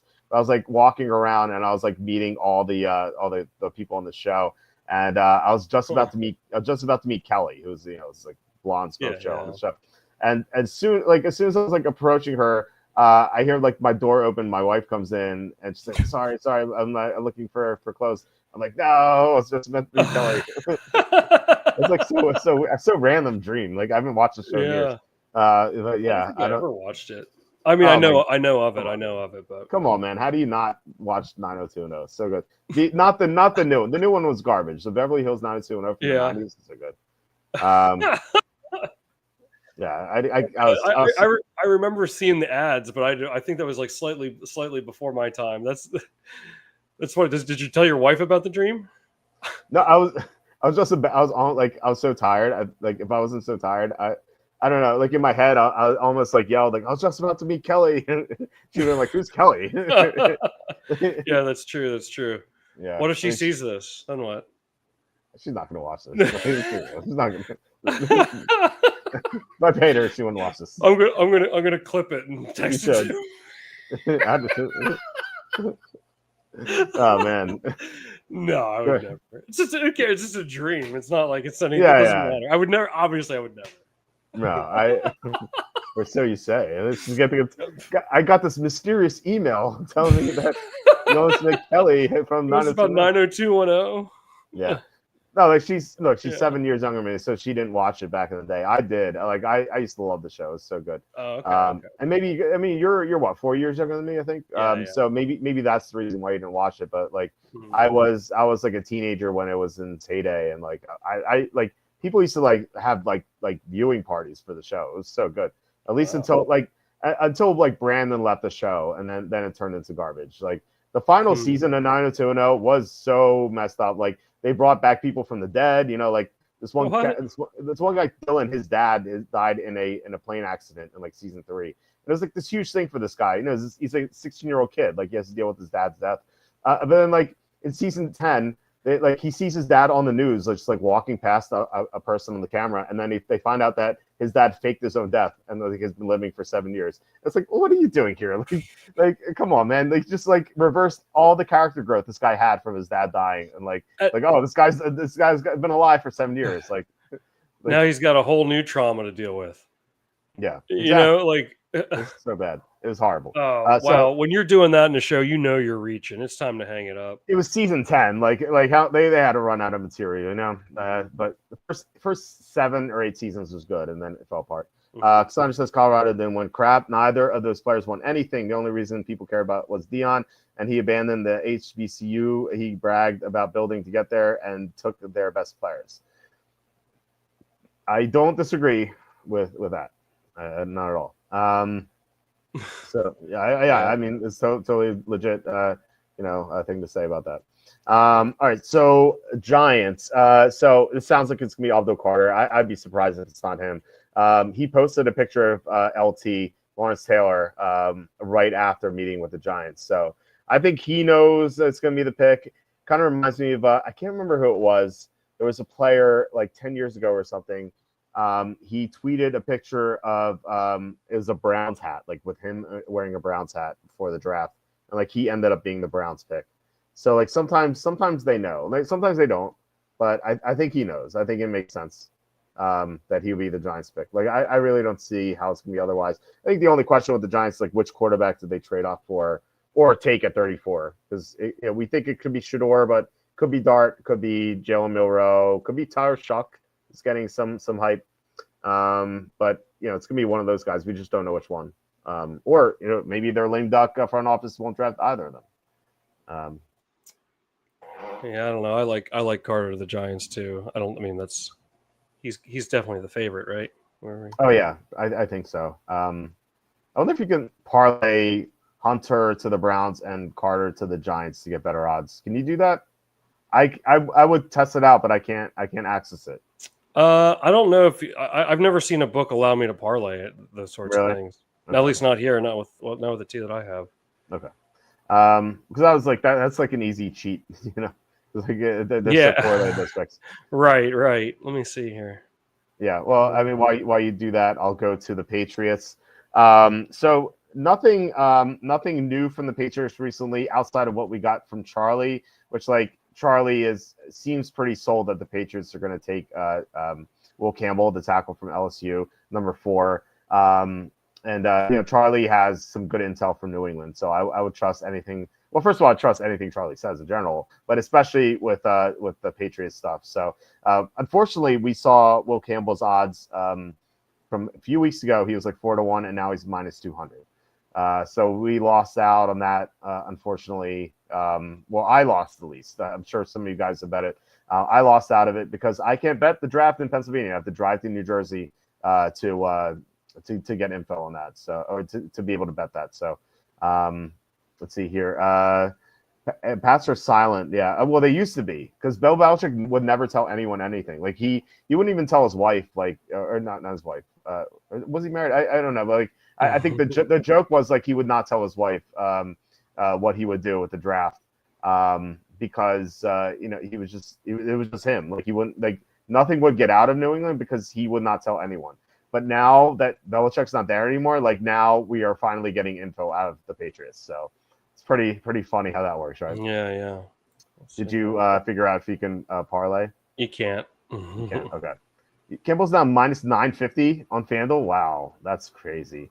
Belichick wouldn't tell his dog. That's what it was. Because his dog was on the draft that one year during the COVID year. Because like his dog was like sitting in his chair while like I guess he like went to the bathroom or something. So yeah, that was the joke that he wouldn't tell his dog. Oh, okay. Yeah. Carter went to visit the Patriots after. Yeah, look, I mean, why not? Look, if the Giants for some reason don't take him, like, there's no risk. Like, what else are you gonna do? Like, why not do that? And plus, like, I mean, he's like, Carter's not gonna be in all likelihood. He's not gonna be on the Giants forever. Like, what if he leaves after 4 years, and the team wants to sign him, and like suddenly the Patriots, because they met him, they have intel on him, and they'll be able to sign him to a big contract because they know him. So like this is not just for being just being drafted. This is also just 4 years in the future when you're going to be a free agent. Like that's also part of this thing too. Minus 400 on DraftKings. Interesting. Yeah, it like on Thursday it was minus 200. So now it's minus 400. That's crazy, but it is it does sound like it's going to be the pick. So unless like. It'd be great if Charlie comes in on Tuesday and he's like, I think it's going to be Membo. I'm like, yes, I'm going to drive right away, right after the show. Drew drive down to see the Thunder. Yeah, exactly. Johnny says, Walter Football, why is Sanders better than Pickett? I found a song for you that I think you would like. I never thought Pickett was a first-round prospect. I don't know. I mean, look, Sanders doesn't have the high upside, but I think he has a very high floor. Whereas like, I didn't think Pickett even had that floor. Sanders has – what Pickett didn't have was like Sanders is like has great leadership skills. He's liked by everyone in the locker room, or I guess mostly everyone. I guess you never know, but he has that as well. And just like his abilities, like he has a high floor. Whereas like I thought Pickett was always a second round prospect. And like if the Steelers didn't draft him, he would have gone in the second round, which I guess might be Sanders' fate too. It feels like something else is going on with Sanders. Like he's turning coaches off or something. I don't know. Like there's no reason he should be falling this far. I feel like he should be in the top 15 somewhere, maybe top 20, but it sounds like he's going to go in the first round, out of the first round. Okay, Jaguars. I'm curious what you have for odds with the Jaguars. The only thing, the most recent thing we have here is that they like Warren Brinson, that's going to be like a third, fourth, fifth round pick. That's from Tony Pauline. Everyone has, I feel like everyone has Armand Membu or Mason Graham going to the Jaguars. And I think this is going to be another area in which we're going to get some good info from Charlie. I think, and this is what I want to know from you. What is Jalen Walker's number with the Jaguars? Because I think that would be an interesting bet. 6-1. Okay, that's pretty good. I think that's interesting. Now, I would want to wait until what Charlie says, but I could definitely think it's Jalen Walker. I think that makes so much sense. I think it makes more sense than Mason Graham. And I think that, given that they drafted a tackle in the first round recently, I think it might even make more sense than Membo at this point. So to get to hearing that 6-1, that's almost like that almost makes me want to drive to New Jersey to bet it, but. I don't know. But yeah, I want to wait till Tuesday. Who is Charlie? I'm late. Charlie Campbell. He is our senior NFL draft analyst at WalterFootball.com. Charlie talks to like half the league. And if you don't believe me, just look at how he's done with his mock drafts over the years. Fantasy Pros had him as the most accurate mock draft in 2024. And he actually has the years listed here on the site. So I'm gonna pull up his mock draft very quickly here. To kind of show you how accurate he's been over the years. So this is, here we go, Charlie's mocks. So on the homepage, you see Charlie's mock right there. He had the most accurate mock draft in 2014, 2017, 2018, 2019, 2022, and 2024. Most picks correct from all the media. By the way, I like how he's Walt. I didn't write this, but Walt has taking 2014, 2018. Okay, so that's just me. So I had two of them. He had 2017, 19, 22, and 24. So 4 out of the last 8 years, he's had the most accurate mock draft. And like I said, it's because he talks half the league. It's pretty crazy how he does that. I once he once sent me an email chain he had it with a GM, and the GM emailed him first and asked him about prospects. Like that's how integrated he is. So he is the best. John asking what are Genty's to the Jags odds? I don't think it'll be Genty, but what are the odds that it'll be Genty? Plus 280, 5th overall for Genty to go 5th overall. Okay. Let me see. Let me look at what he is, and then to go to the Jaguars. Where are they now? Oh, okay. I guess the same, plus 280. Yeah, that makes sense. You know, a team could move up, but I don't know. If you're gonna bet that, do number 5. Don't do Jaguars, because a team like the Bears could trade up potentially to get ahead of the Raiders. I could see that happening. So yeah, bet Genty to go 5, not to the Jaguars. Okay. I don't think the Jaguars are going to take him, but I don't know. Maybe Charlie will come in on Tuesday and say it's going to be Genty. I don't know, but we'll see. Tuesday's show is going to be awesome. We're going to get so many good potential bets there. Why aren't there more Jewish football players? Oh, there was Sage Rosenfels back in the day. Josh Rosen. You know, there have been some. Wait, is that like a setup for a joke? Like, is there a punchline, Johnny? I don't know. I think his wife has a cute little bum. I have not. I mean, that makes me want to look it up. But yeah, I don't. I haven't seen him myself. Yeah, Charlie is a Gruden grinder. Yeah. Charlie is. He's been on. He's been with John Gruden. And by the way, on our merch store, real quick, we have this famous shirt. Where is it? Here we go. Right here, free Gruden.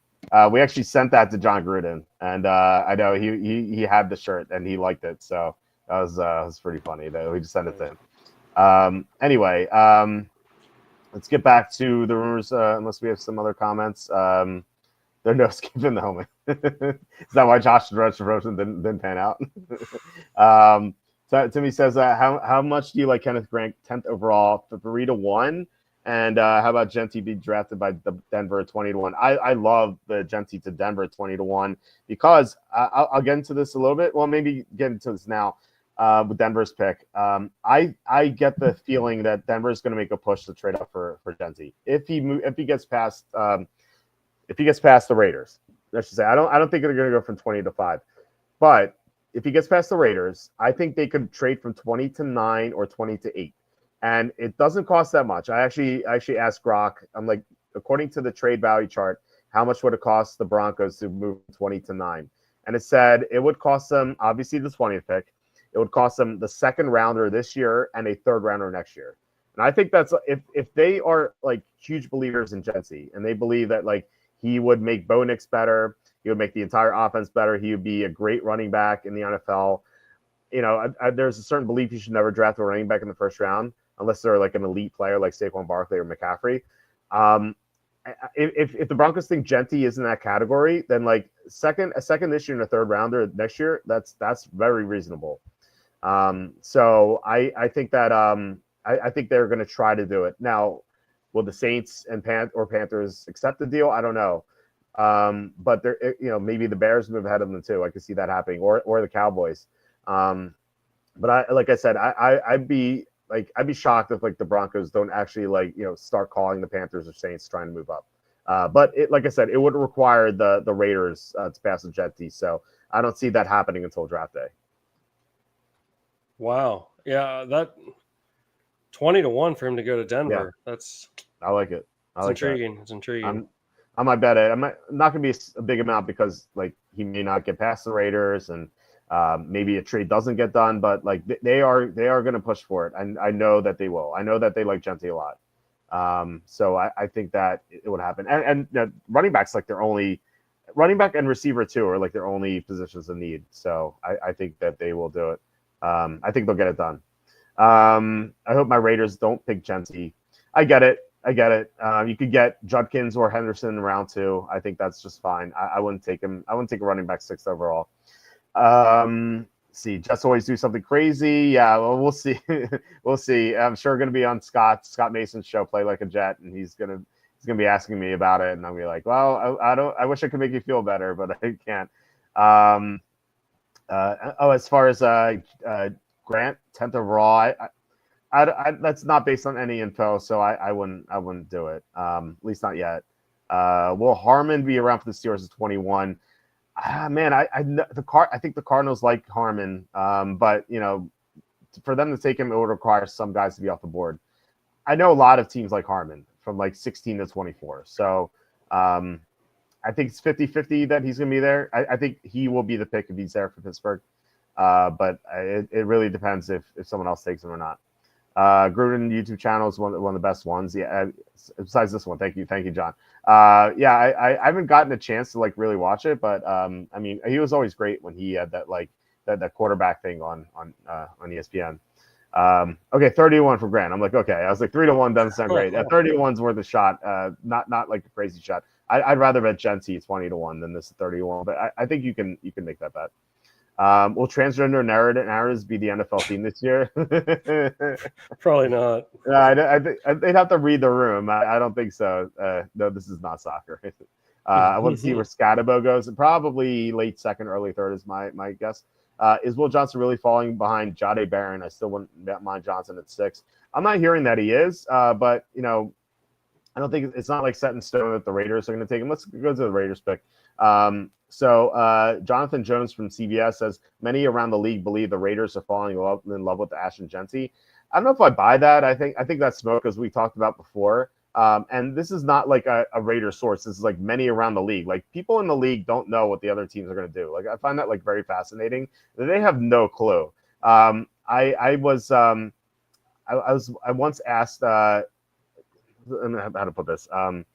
A team that like a VP of personnel from a team. I know him, and I asked. I was wondering what he would do because he's from the NFC, and I was wondering what the Niners were going to do at 2 in the 2017 NFL draft. So I asked him, and he's like I don't know, but he's like I really hope they don't draft Patrick Mahomes because they're going to be a super team if they do. And so like so he had no idea. And like they should have done that because they drafted Solomon Thomas instead. So like, would you rather have Mahomes or Solomon Thomas? This is ridiculous. So yeah, the teams really don't know. But yeah, the Scatabo run like he's wearing snowshoes. I asked because he's compared to a slower Najee Harris. I don't know. I think he's a good prospect. I mean, Najee Harris has rushed for 1,000 yards every year. Like he's not that bad of a player. He like people dog him because he was a first round bust, like sort of. But like if he was drafted in the 3rd round, you would like think Harris is like has had a good career, But like the fact that he was drafted in the 1st round is the issue with him. It's kind of like Kyle Pitts. Like Kyle Pitts had a 1,000-yard season.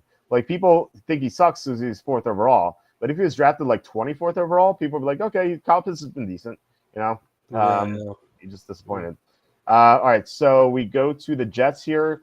We don't have anything on the Jets at the moment. We've had info on the Jets in the past.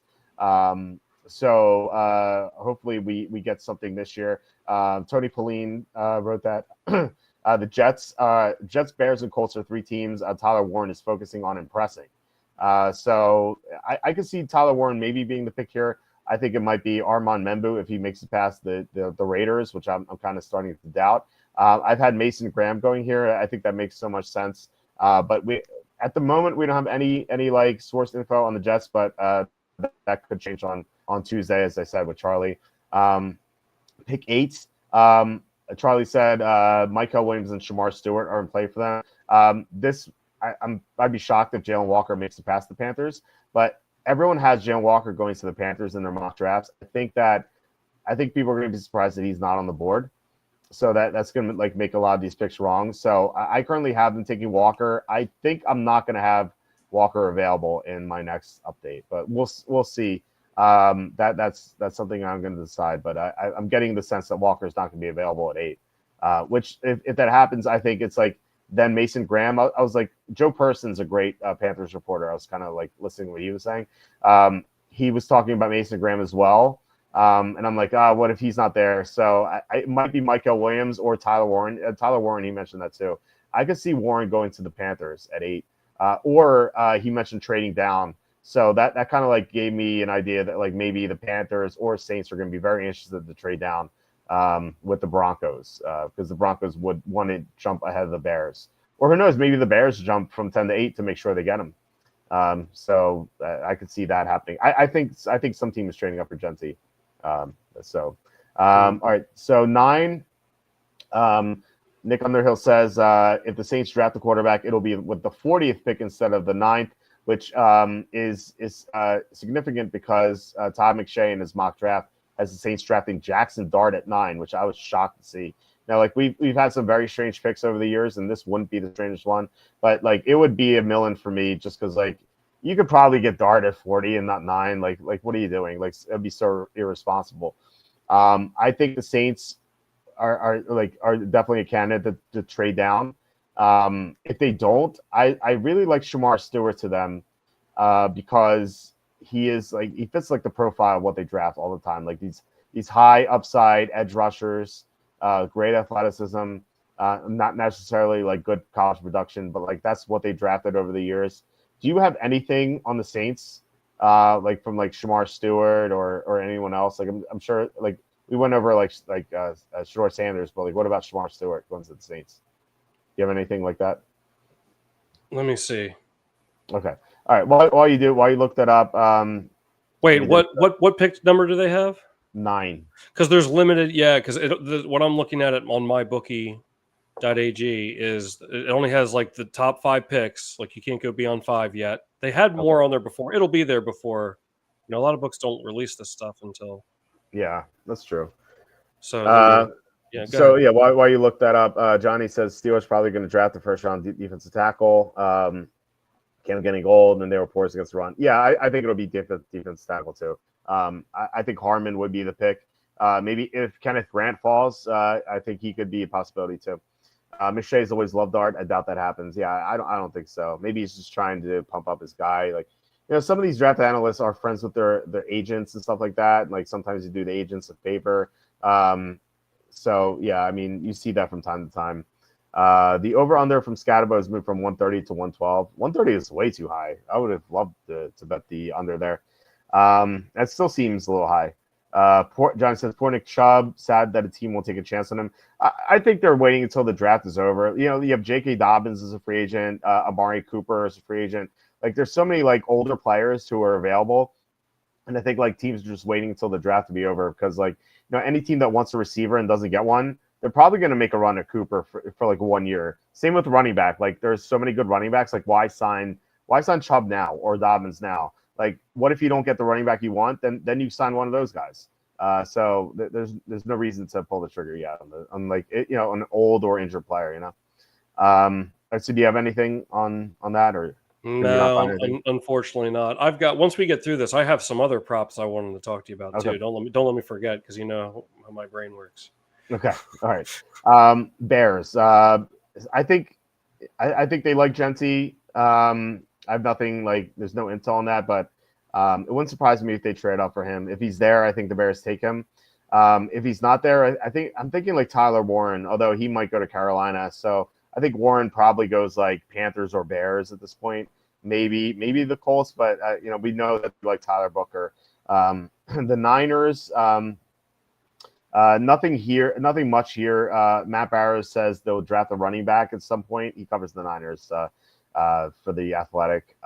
Yeah, I mean that wouldn't shock anyone. The only running backs they have on the roster, like viable running backs, are McCaffrey and Isaac Orendo, and like we know about McCaffrey's injury history, and we also know that Kyle Shanahan loves drafting running backs. So maybe this is something that we could look into on Friday, like on two. Maybe the Niners drafting a running back. I could see that. But as far as this pick is concerned, Kenneth Grant makes so much sense, but it might. I don't know how much they like him, so they might deem him like a little too early. So any really like defensive lineman makes sense, maybe an offensive lineman, but I think they go defensive line, just something that John Lynch has loved to do over the years. Dallas. Sorry, John Sanders. Thank you for the super chat. I didn't have that on the screen. Thank you so much, You're Sean. Really appreciate it. He's asking Rogers, Steelers, Vikings, Saints, or McAfee show. Well, you can always do McAfee show with the other stuff. So, exactly. so this is like you could have multiple answers here. I don't think it's the Vikings. I'd love to see that though. That'd be hilarious. Yeah, I get it. I don't think I think they like McCarthy too much, so I don't think it's gonna be the Vikings. I think he wants to go to the Vikings, but I don't think it's gonna be the Vikings. I still think the Steelers are the favorites. So Roger says he wants to play for a Super Bowl contender, and I wonder that's like why he hasn't signed with the Steelers yet because he doesn't think they are. I kind of wonder if it's like he wants to see what they do in the draft. Because like if they take a quarterback at 21, that might turn him off, and he may be like, okay, I'm not going to go here. But if they draft someone who can help them win this year, like a Derek Harmon, maybe that'll convince him to sign with the Steelers. So I think that's what he's waiting on. There's no rush; like they're not practicing yet, so he can wait on the draft. The Saints don't make much sense to me because they're not a Super Bowl contender. Like they don't really have much going on.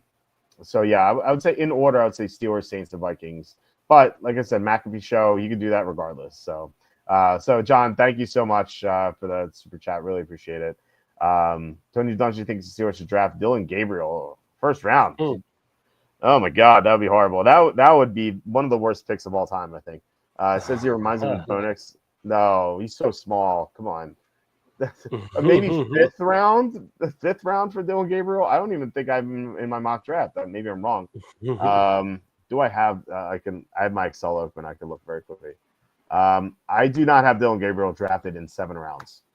So you can get him as a UDFA, like first round pick. That'd be the worst pick of all time. Let's see. Steelers had a good Jewish tight end in their dynasty years. He was great hands. It was clutch on third downs. His name was Randy Grossman. His nickname was the Rabbi. That's funny. Nice. That's funny. Respect. That's funny. Yeah. Okay. So Dallas. It sounds like, and this is based on info we have.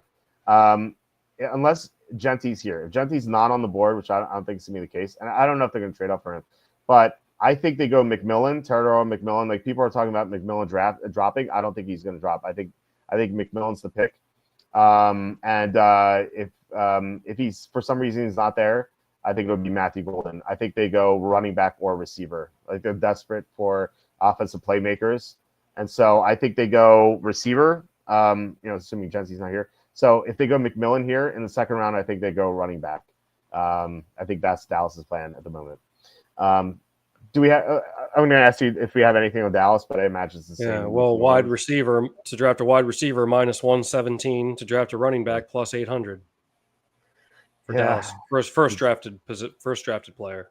Yeah, 8-1 is interesting, but I think it's gonna be a receiver because I don't think he's gonna be on the board. Gentry, minus 117 is not great value. Maybe you could shop around if you have other books.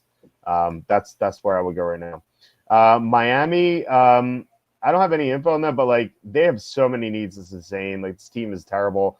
I'd say right now bet under 8.5 wins on the Dolphins. I think they have one of the worst rosters in the NFL. So yeah, I mean we'll do an over under show in a couple weeks, but right now they seem like garbage, and I don't know where they're gonna go. I think they draft a tackle if they can get one because Terran Armstead retired. They have one of the worst offensive lines in the NFL, if not the worst. So this team's in shambles right now.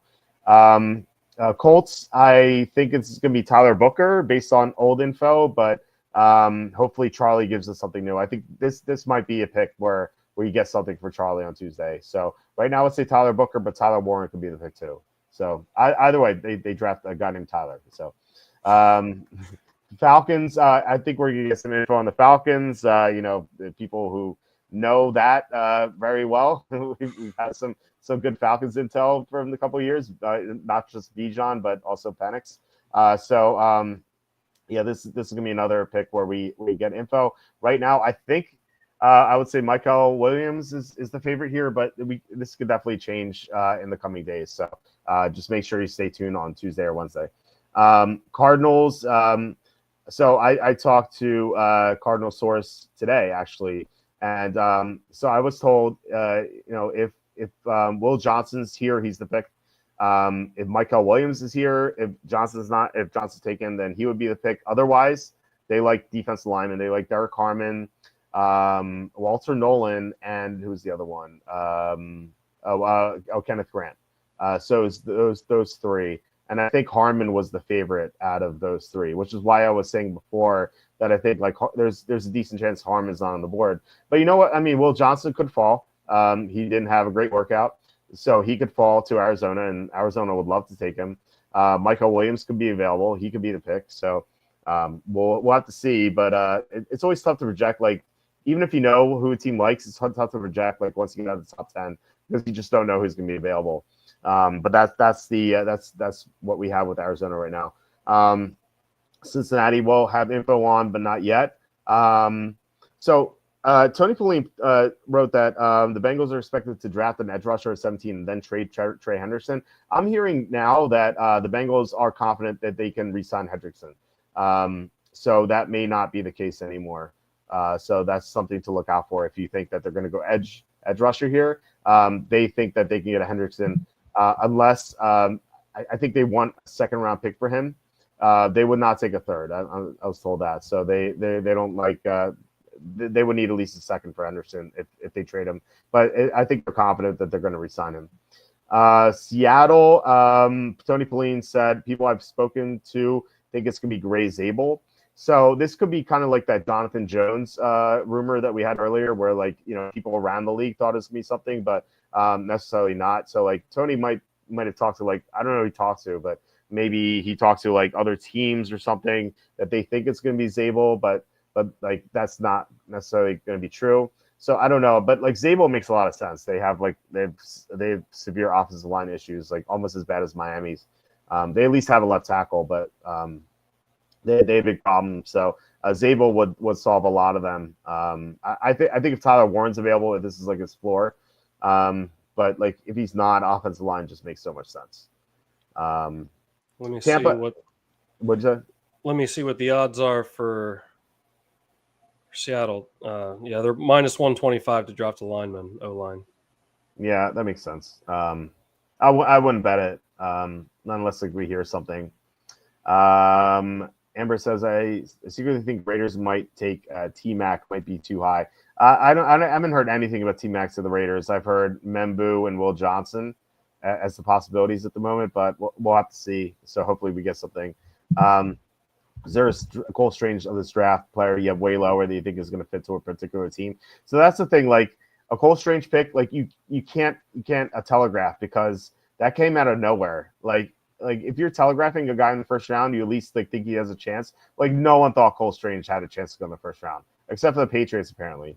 So like I don't know if I can answer that because like I think there will be a very strange pick going in the first round, but like if I said it now, then it wouldn't be that strange, right? Like you just find like a random person to have in my fourth round and like just like project them in the first round and just imagine how weird that would be. Like that's how the Cole Strange pick was. Anyway, Buccaneers, Charlie reported that the Falcons and Buccaneers really like Jihad Campbell, so maybe Jihad goes to Atlanta. I think that if he makes it to Tampa, he sounds like he's going to be the pick, but we'll have to see about that. So we talked about Denver and Pittsburgh already. Don't need to rehash that. The Chargers, so everyone seems to have Colston Loveland going here. It makes sense. They brought him in for a visit. They've brought in tight ends for visits, so I think they're going to draft one at some point. Maybe not at 22, but Loveland would make sense as like the best player available for them. Packers. So nothing here in the rumors, but they sound like they're going to draft, I think, a defensive lineman or a receiver. I think this is McMillan's floor. They seem to like McMillan a lot, but if Dallas likes him a lot, obviously he's not going to fall to them. I haven't heard anything about Matthew Golden going here. Just interesting that they like McMillan more. So maybe this like Golden over McMillan hype is just like media nonsense. But I think McMillan's the pick if he's available.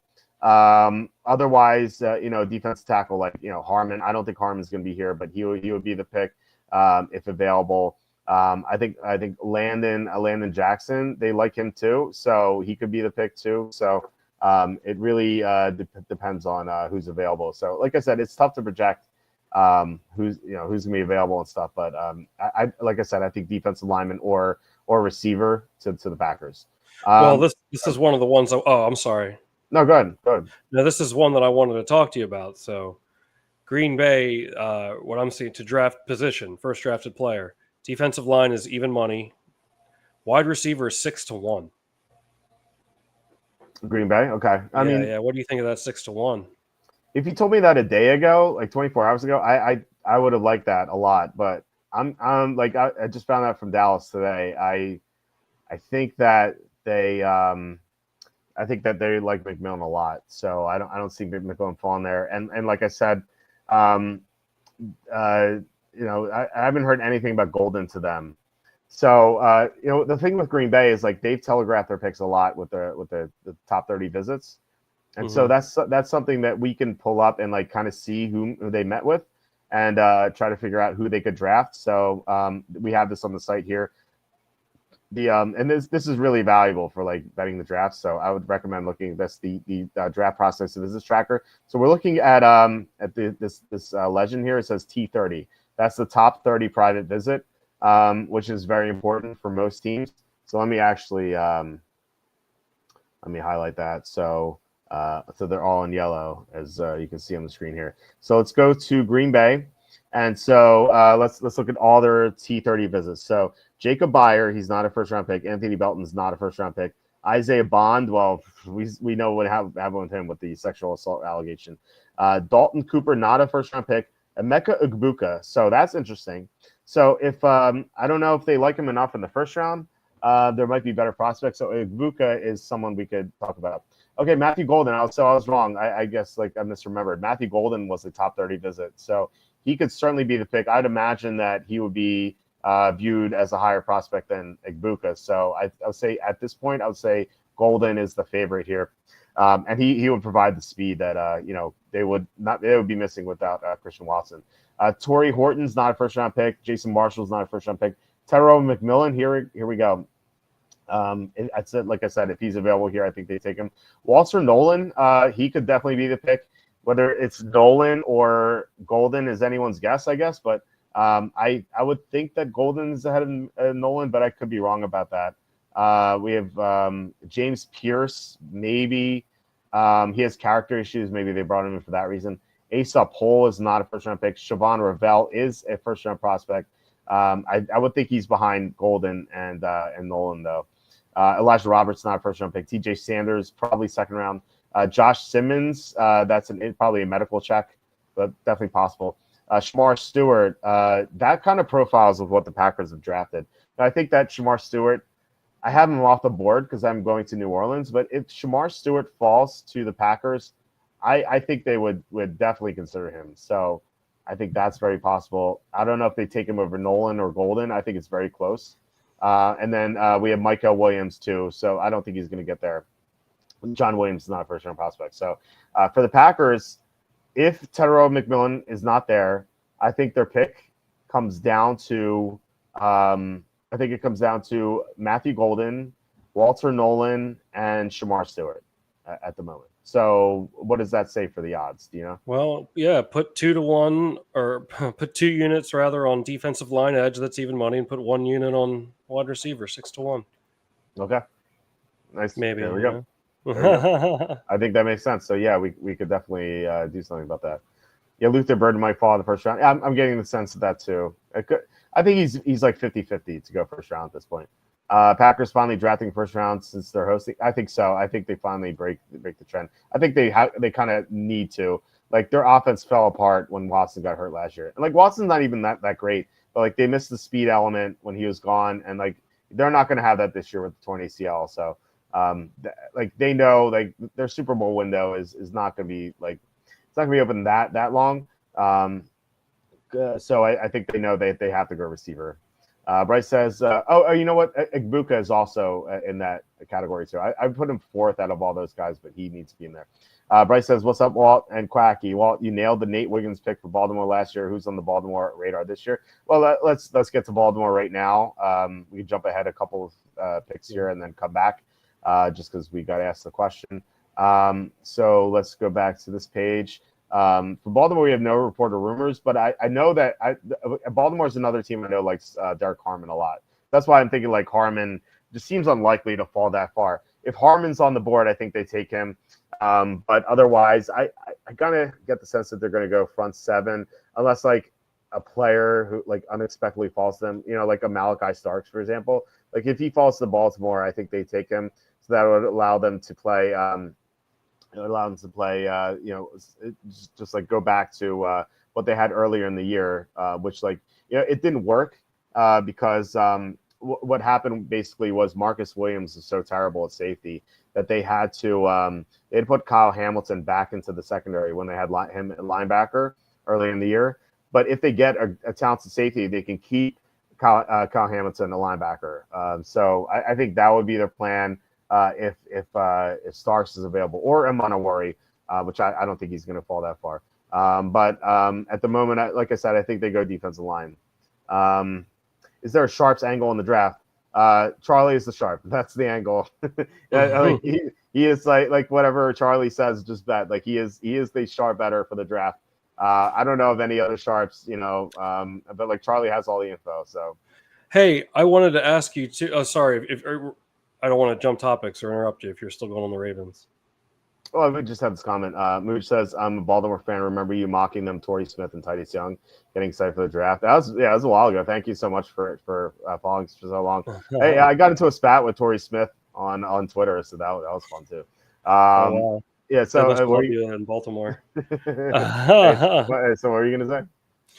I noticed that on the Tuesday show with Charlie, you guys mocked Tyler Warren to Seattle. That's 20-1 for Seattle to draft Tyler Warren. Yeah, you know what? It was because we couldn't find a spot for him. That's been the issue with Warren. But I'd kind of be surprised if he falls that far. Honestly, okay. I have that in my mock right now, but I don't think I will on Monday. I could be wrong, but I'm gonna have Warren moving up. Okay. Johnson always loved it. Yeah, good. Oh no, I was just saying that stuck out to me, and I saw. I mean, it's a pretty good number, 20-1. But yeah, it might be worth a small shot, but I don't know. John says, "I always love the Ravens draft strategies to take the best guy available and screw positional value." Yeah, that's worked for them over the years. So they could do that again. All right, so we're going to go back a couple of spots to Minnesota. I think they're the most likely team to trade down of any team in this draft because they only have 4 picks. They also don't really have any needs. This team is stacked. I think that they are good bets to win the Super Bowl this year, 40-1. The odds are great. I think they have a top 3 roster in the NFL. McCarthy's the only question mark, but we saw what Kevin O'Connell did with Sam Darnold last year. McCarthy was this handpicked guy, and they like him better than Darnold. Otherwise, they would have kept Darnold. So I like Minnesota a lot this year. I think they're a great team. But yeah, as far as drafting, I don't know. You're laughing. Why are you laughing? I'm looking down at your second Texans comment. The Texans are expected to add receivers in the 2020.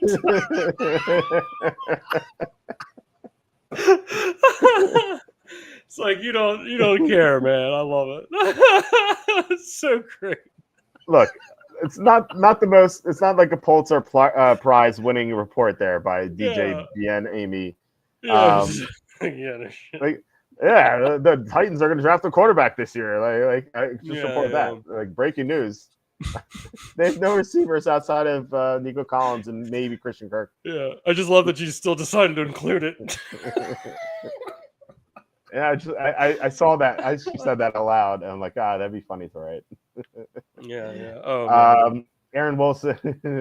Aaron Wilson also said the Texans are expected to add his speed back in the draft, which kind of made me think Jadon Blue, maybe 3rd round. They're not going to draft a running back in the 1st round. I'd be shocked if they do. That'd be terrible if they do because they mix in. But 2nd, 3rd, 4th round, probably 3rd. I think that makes the most sense for them. Also, Tony Pauline said, I don't expect Ibuka to get past the Texans at 25, which I found interesting because they really need offensive linemen. So I thought, Josh Connerly, Gray Zabel makes a lot of sense. Even Donovan Jackson, guard from Ohio State, I think you could go here. But Tony's a good reporter. So if he's pretty, he seems to have high conviction on this. So maybe Igbokwe is the play for Houston at 25. So I don't know if you have anything on that, right, draft props wise. Well, first drafted player, the Texans, offensive lineman -260, wide receivers 4-1. Okay. So if you're of the belief there that Igbokwe there could they take them over linemen 4-1, doesn't sound too bad to me. Okay. Yeah, you can bet that, and if it pans out, you win money. If it doesn't, you can send Tony some hate mail. I'm just kidding. Tony's a great guy. He's written for us in the past. He's a great guy. Don't send him. He's really good at what he does. Rams. We have. I don't know. We might have something on the Rams. I'm not sure. The problem is like they don't really have first round picks all the time. They did last year, but they usually don't. They just believe in like trading the first round picks, using that as leverage. But yeah, they have a pick here. I think either receiver or corner makes the most sense. But I don't have anything on them right now. Maybe this could be a Charlie intel thing on Tuesday, but we'll see. Anyway, so we talked about Baltimore before. Detroit, I'd be shocked if it's not an edge rusher at the moment. Like Charlie might tell us something different. Like anyone who's followed us knows that like we have something with Detroit here. We bet Gibbs with a great odds a couple years ago. We had Hendon Hooker 8-1 to Detroit on day 2.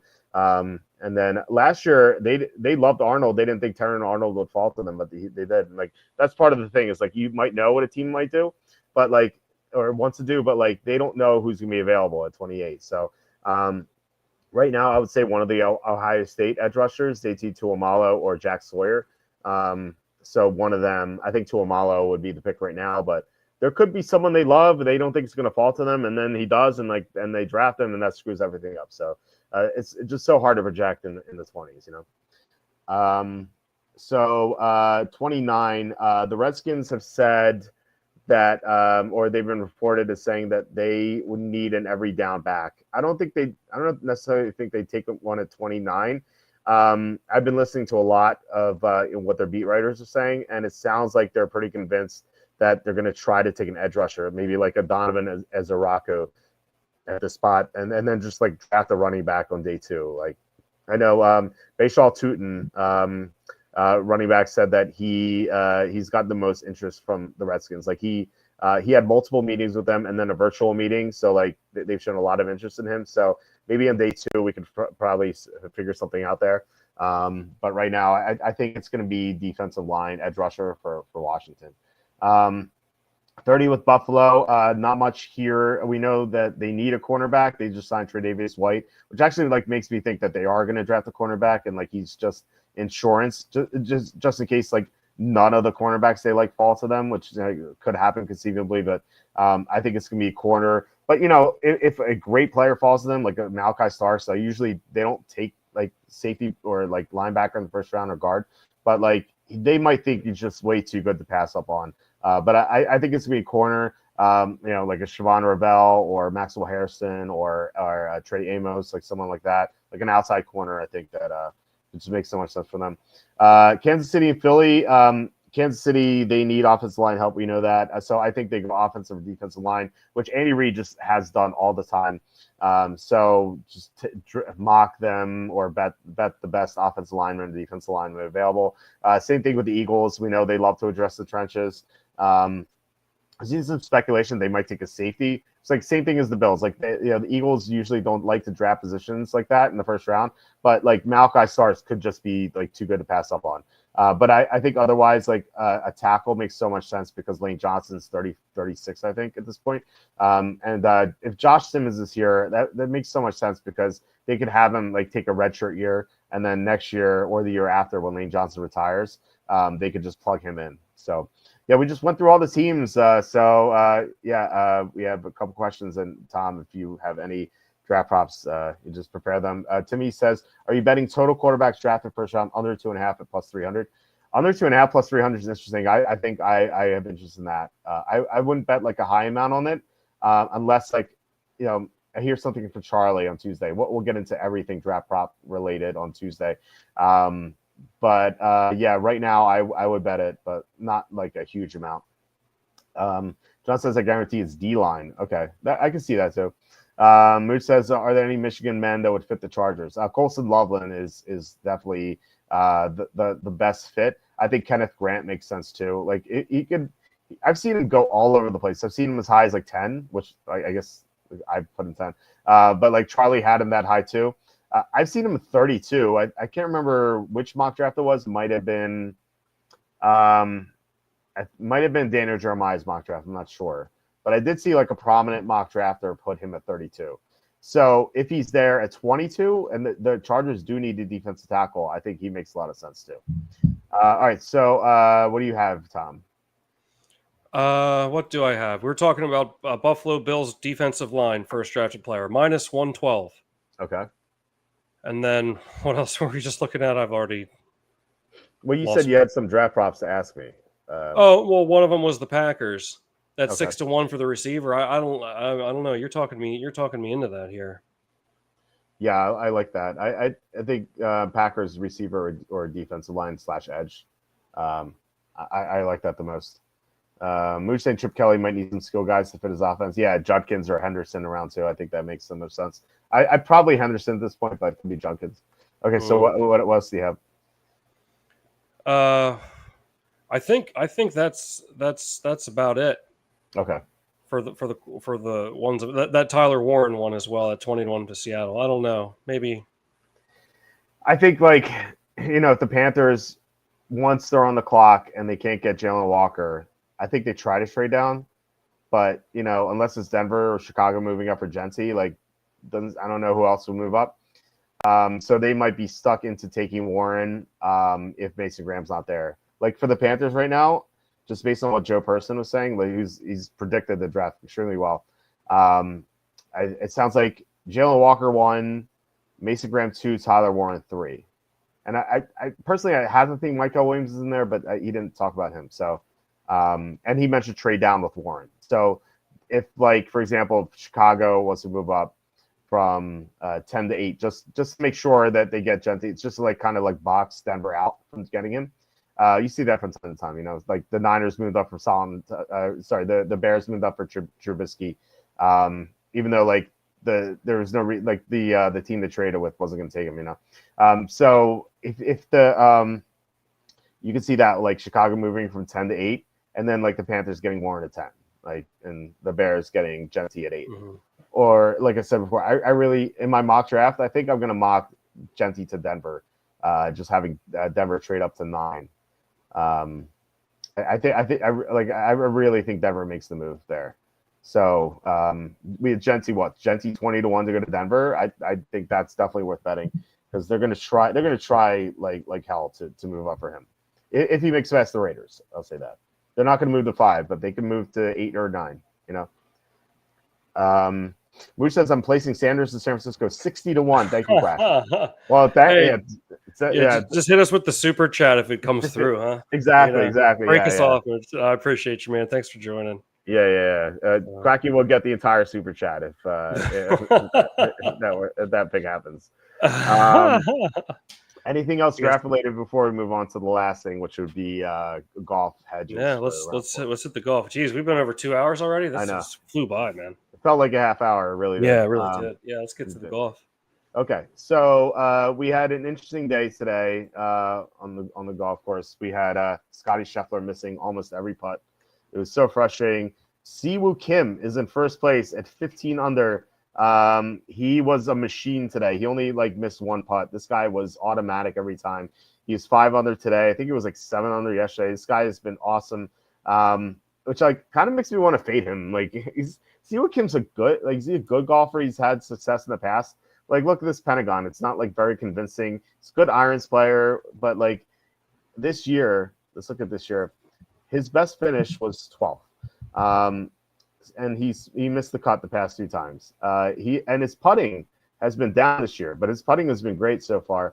Now Siwoo Kim does have great history on Pete Dye courses.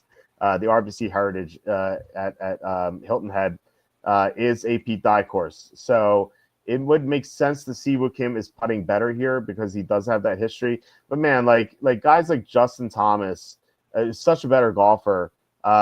He is. I feel like he could definitely pass him. And by the way, unless you heard, I don't know if you heard this, but what happened today. Justin Thomas should be tied right now at 15 under. He hit the ball into the sand on one hole, and like there were like rocks in front of the ball, which like you can move around. You can move the rocks in front of, like there's something in front of the ball, and like he like called over a rules official, and it was like he's like, I'm not sure if I did this, but I think I moved the ball by accident. And so he asked the rules experts to look at the any video footage they might have had. And then they came back a few minutes later saying, we don't have any cameras on this. And it was like, what do you want to do? And so Justin Thomas was like, I guess I'll just take the penalty. So he took a one-stroke penalty. He called it on himself. Like Jim Nance, who was announcing it, said like no one would have seen this. So he kind of like credited Justin Thomas for calling that rule on himself. So wow. If like, look, karma is a thing. I believe in karma. If it does exist, I think that could help Justin Thomas win. He should have won 4 weeks ago at the Valspar. I can't remember which tournament it was, when he was up 3 strokes with 3 holes to go, and then he hit the ball into the crowd, and then he hit the ball into the sand, and then Hovland caught him, and then he missed the putt on 18. Like I think that Thomas was supposed to win back then. I think it was the Valspar. I want to check to make sure. Yeah, Valspar, he finished second. So he is the best golfer in the top 4 here. Like there's no doubt about that. And so with karma on his side, man, I kind of like that. So we're gonna look at his odds in a second. Andy Novak, I don't think he's not that good of a golfer. He's okay. He's like an average golfer. He could win it. I mean, he got 3rd at the Texas Open, 3rd at the Farmers. He's fine, but I wouldn't bet him. Maverick McNeely had a great day. He was 6 under. He was hitting everything, like every putt. I think he just missed 1 putt. So he was also tied for 3rd at the Texas Open. He's 2nd at the Genesis, 9th at the Phoenix, 8th at the Century. He's had a great year. Yeah, I mean, look, as far as ranking these top 4 golfers, I think Justin Thomas clearly the best golfer of the group. Then I think it gets interesting down here because like these guys are all bunched up. Like Scheffler's tied for 7th, but he's only 4 back of Siwoo Kim. Like he can catch Siwoo like no problem. So I think he might be worth a bet depending on what the odds are. You have Tommy Fleetwood, who he's been putting terribly recently, but he's been an average putter historically. So I think that he could definitely make a run here. Fleetwood's a great golfer. I think Justin Thomas is better, and Thomas is in a better position, but you're probably going to get better odds than Fleetwood. Brian Harmon recently won a tournament. It was the Texas Open. He won the British Open a couple years ago, it was a couple years ago, 2023. So he could definitely win it. His driving distance is weak point. Like this course is one of the shorter courses on tour, so driving distance means nothing here. So Harmon could win it as well, but I think I'd rather bet Justin Thomas and Fleetwood, and then Scheffler, depending on what the odds are. You have Cantlay here. Cantlay, his nickname is Patrick Can't Win because he always gets like 3rd or 5th. He hasn't won in years. At this tournament, he's played this tournament 7 times. He's gotten top 5 or top 5, I think. Top 5 times, 5 out of 7 times. So he's definitely tracking to finish top 5 again. He's tied for 9th right now. I don't want to bet him to win, but I want to bet him to finish top 5. So we can see what those odds are. So let's go to FanDuel, and like again, you can shop around. Definitely shop around for the best odds. If you're betting top 5 and top 10, top 20, etc., make sure it says ties included. Let's go RBC Heritage. So it says like including ties. That's important. When I had Butters and Nuggets on for the Masters, Nuggets pointed out that Caesars had better odds for top 5, top 10, top 20, and I'm like, I felt ashamed of myself that I didn't see that. But then I found out that Caesars does not include ties. So like for example, if you bet someone to finish top 10 and they're tied for 10th with like 2 other guys, you only get 1/3 of the pot that you're dead heat rule. Dead heat rule. This, if it says including ties, then there's no dead heat rule. You just win what you win. Yeah. Oh, like wow. Okay. Yeah. So if you bet top 5, top 10, top 20, make sure it says including ties. Because if it doesn't say that, the odds are going to be better. But you're gonna lose money on the dead heat rule. So odds for this. So Justin Thomas, I said I wanted to bet him. He's plus 240. He's actually the favorite. So that makes me not want to bet it right now. So if something bad happens to Thomas to start the day, I think I'd have interest in like something like 4-1 or 5-1. Because if you look at Data Golf, they provide you the odds of winning, and like Data Golf is usually really good with that. Let's see. This is a different window, but it says Justin Thomas is 21.8% to win, which would make you think he'd be like 4-1, you know, or 5-1, you know, probably 4-1 because they wouldn't give you the best number. Siwoo Kim's, it says that he's the favorite, and yet he's not, but yet still plus 250 is not great. So I always say this, that like you could take advantage of like severe odds movements because it's like all computerized. So like if a golfer hits the ball into the rough, then like it'll automatically like drop their score. But the rough on this course is so negligible. Like even the guys on TV, the announcers on TV were making fun of it. They're like, "Oh, he hit into the rough, but the rough's only 1.5 inches, so it doesn't matter." So like there is no rough on this course. Basically, it's like, yeah, I mean, look, if the guy hits the ball into the water, there's only like 1 or 2 holes with like water on this course. But like I think the toughest hole on this course is like 4, which like the green is protected by water. So if like the guy hits the ball into the water, that's obviously like a thing. But you know, if it's the rough, or if it's like sands, like who cares? Like golfers can get themselves out of it, you know. So if you see that happen, like the odds worsen on a golfer, that's the time to bet them, because like people overreact to it. The computer overreacts to it. Just make sure you take advantage of that. So that's why I love like betting live golf, just to get the overreactions. So Novak 6-1 and McNeely 7.5-1. I don't love those. Scotty Scheffler's 9-1. Look, I mean, it says Data Golf says Scotty Scheffler is 7.1% to win. So you should be getting like 12-1 or 11-1. But at the same time, like he's Scotty Scheffler. Like he's not putting well. But in the past couple of tournaments, especially the Masters, he's putting great. So maybe you can kind of channel that and get back to it. So I think he's a decent bet at 9-1. I'm not going to bet it because I already bet Scotty Scheffler. But like if you're looking to make a play, I don't think Scotty Scheffler 9-1 is that bad. I like Fleetwood at 12-1. I might bet that now. I want to see what his odds are. Fleetwood is 6.2% to win. So isn't it, like that's interesting, right? Like Scotty Scheffler 7.1, Fleetwood's 6.2, so they're like almost the same, and yet like it's a big difference, 9-1 and 12-1. You're just getting so much better value on Fleetwood. I might bet Fleetwood at 12-1 before the tournament starts. Harman 18-1 is interesting too. It says Harman is 4.6% to win. So yeah, I think if you're just going into this blind tomorrow, Fleetwood or Harman, betting them is the way to go. Or if you want to bet Scheffler 9-1, even though it's less value, but again, he's Scotty Scheffler. He's the best golfer in the world. So I would do that right now. This like either Fleetwood or Harman. I wouldn't do both. It's kind of decide. Like Harman, you're getting a better number. Fleetwood, you're getting the better golfer. But yeah, I mean, actually, I think I'd rather do Harman at 18-1. I think he could take this, even though he's won recently. Like, I mean, we've seen some great performances from him. I think he could definitely win. As far as finishing top 5, we talked about that with Cantlay. So top 5, Thomas is minus 480. Don't bet these minus 400 guys. Cantlay, where is he? He's plus 280 to finish in the top 5.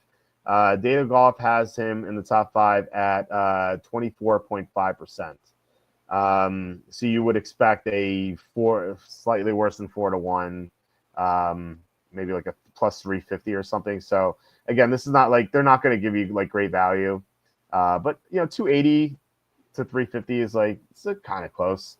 I don't know. Like I'm a believer in Cantlay on this course, but not to win, to finish top 5. So I might bet Cantlay at plus 280 in top 5. So yeah, I guess that's it. Yeah. So anything else we should look at? Yes, that's it. We covered so much. I know. I'm excited, man. Yeah. Got the draft this week. Next time we're on here, hopefully we'll have some good news to report. Yeah, absolutely. A couple of comments on the way out. Oilers says, as a Titans fan, still haven't forgiven the Ravens for drafting Ogden and Ray Lewis in the first round of the 1996 draft. Yeah, that's pretty rough. I saw Jonathan Ogden in real life. He's like the biggest human being I've ever seen. Ever. He's so massive.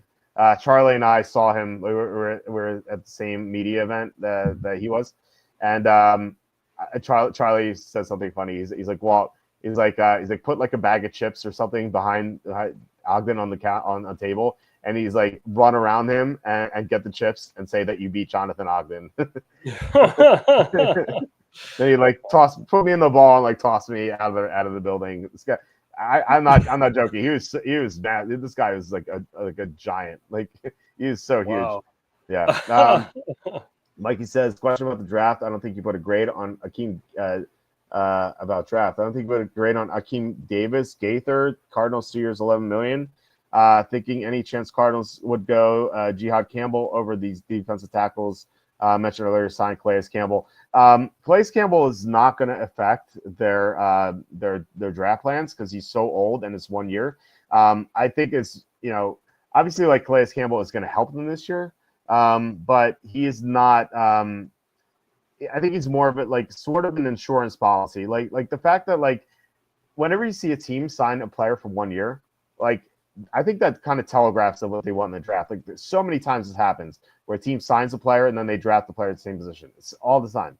It's like if you don't believe me, just check the history for yourself. Like it happens so often, and I think it's because the teams are like, okay, we love this. We love guys at this position in the draft. But like, what if we don't get them? Let's sign a guy just in case, So I think that's kind of like what that is for Calais Campbell. So I have not heard Jihad Campbell to the Cardinals. I asked about him even today, and I was not told anything about him. So I don't think it's going to be Jihad Campbell there. And yeah, that is it for all the questions and stuff. So thank you guys so much for watching and commenting. Really appreciate it. Thanks especially to John Sanders for the 411 super chat. Thank you so much, John. As always, you and Slew are the best on here. So thank you so much, and all you guys who have contributed. As I mentioned before to start the show, you guys are so great. I'm just so grateful with your contributions. It helps. It really helps so much. All right, so yeah, please hit like, subscribe, comment below, share this video, visit the link in the description for the merch store. So Tom, you want to mention your Twitch channel here? Yeah, I guess I'm streaming so long. I say this every week, but I'm on there. Maybe one day I'll get it. Probably after the draft. Okay. I'm kind of focused in on that, but it's great to be here, guys. I appreciate everyone joining. I always have a great time with you and Walt. I mean, we've been doing this for like 20 years, but now that we get to do it every week, it's more and more fun each time. So I'm looking forward to this week with you and making more memories with you, man.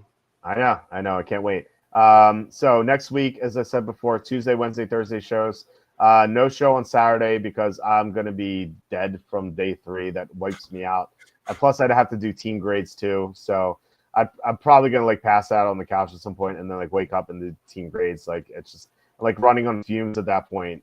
So even if we did a show, it wouldn't be very good. But we would be back with Tom the next Saturday after that. So looking forward to that. But yeah, I mean, draft week is upon us. It's going to be awesome. And yeah, we'll be back on Tuesday. So I hope you guys have a great rest of your weekend. Have a great Easter and great 420 for those who celebrate. So, all right, guys, have a good night, and I'll talk to you later.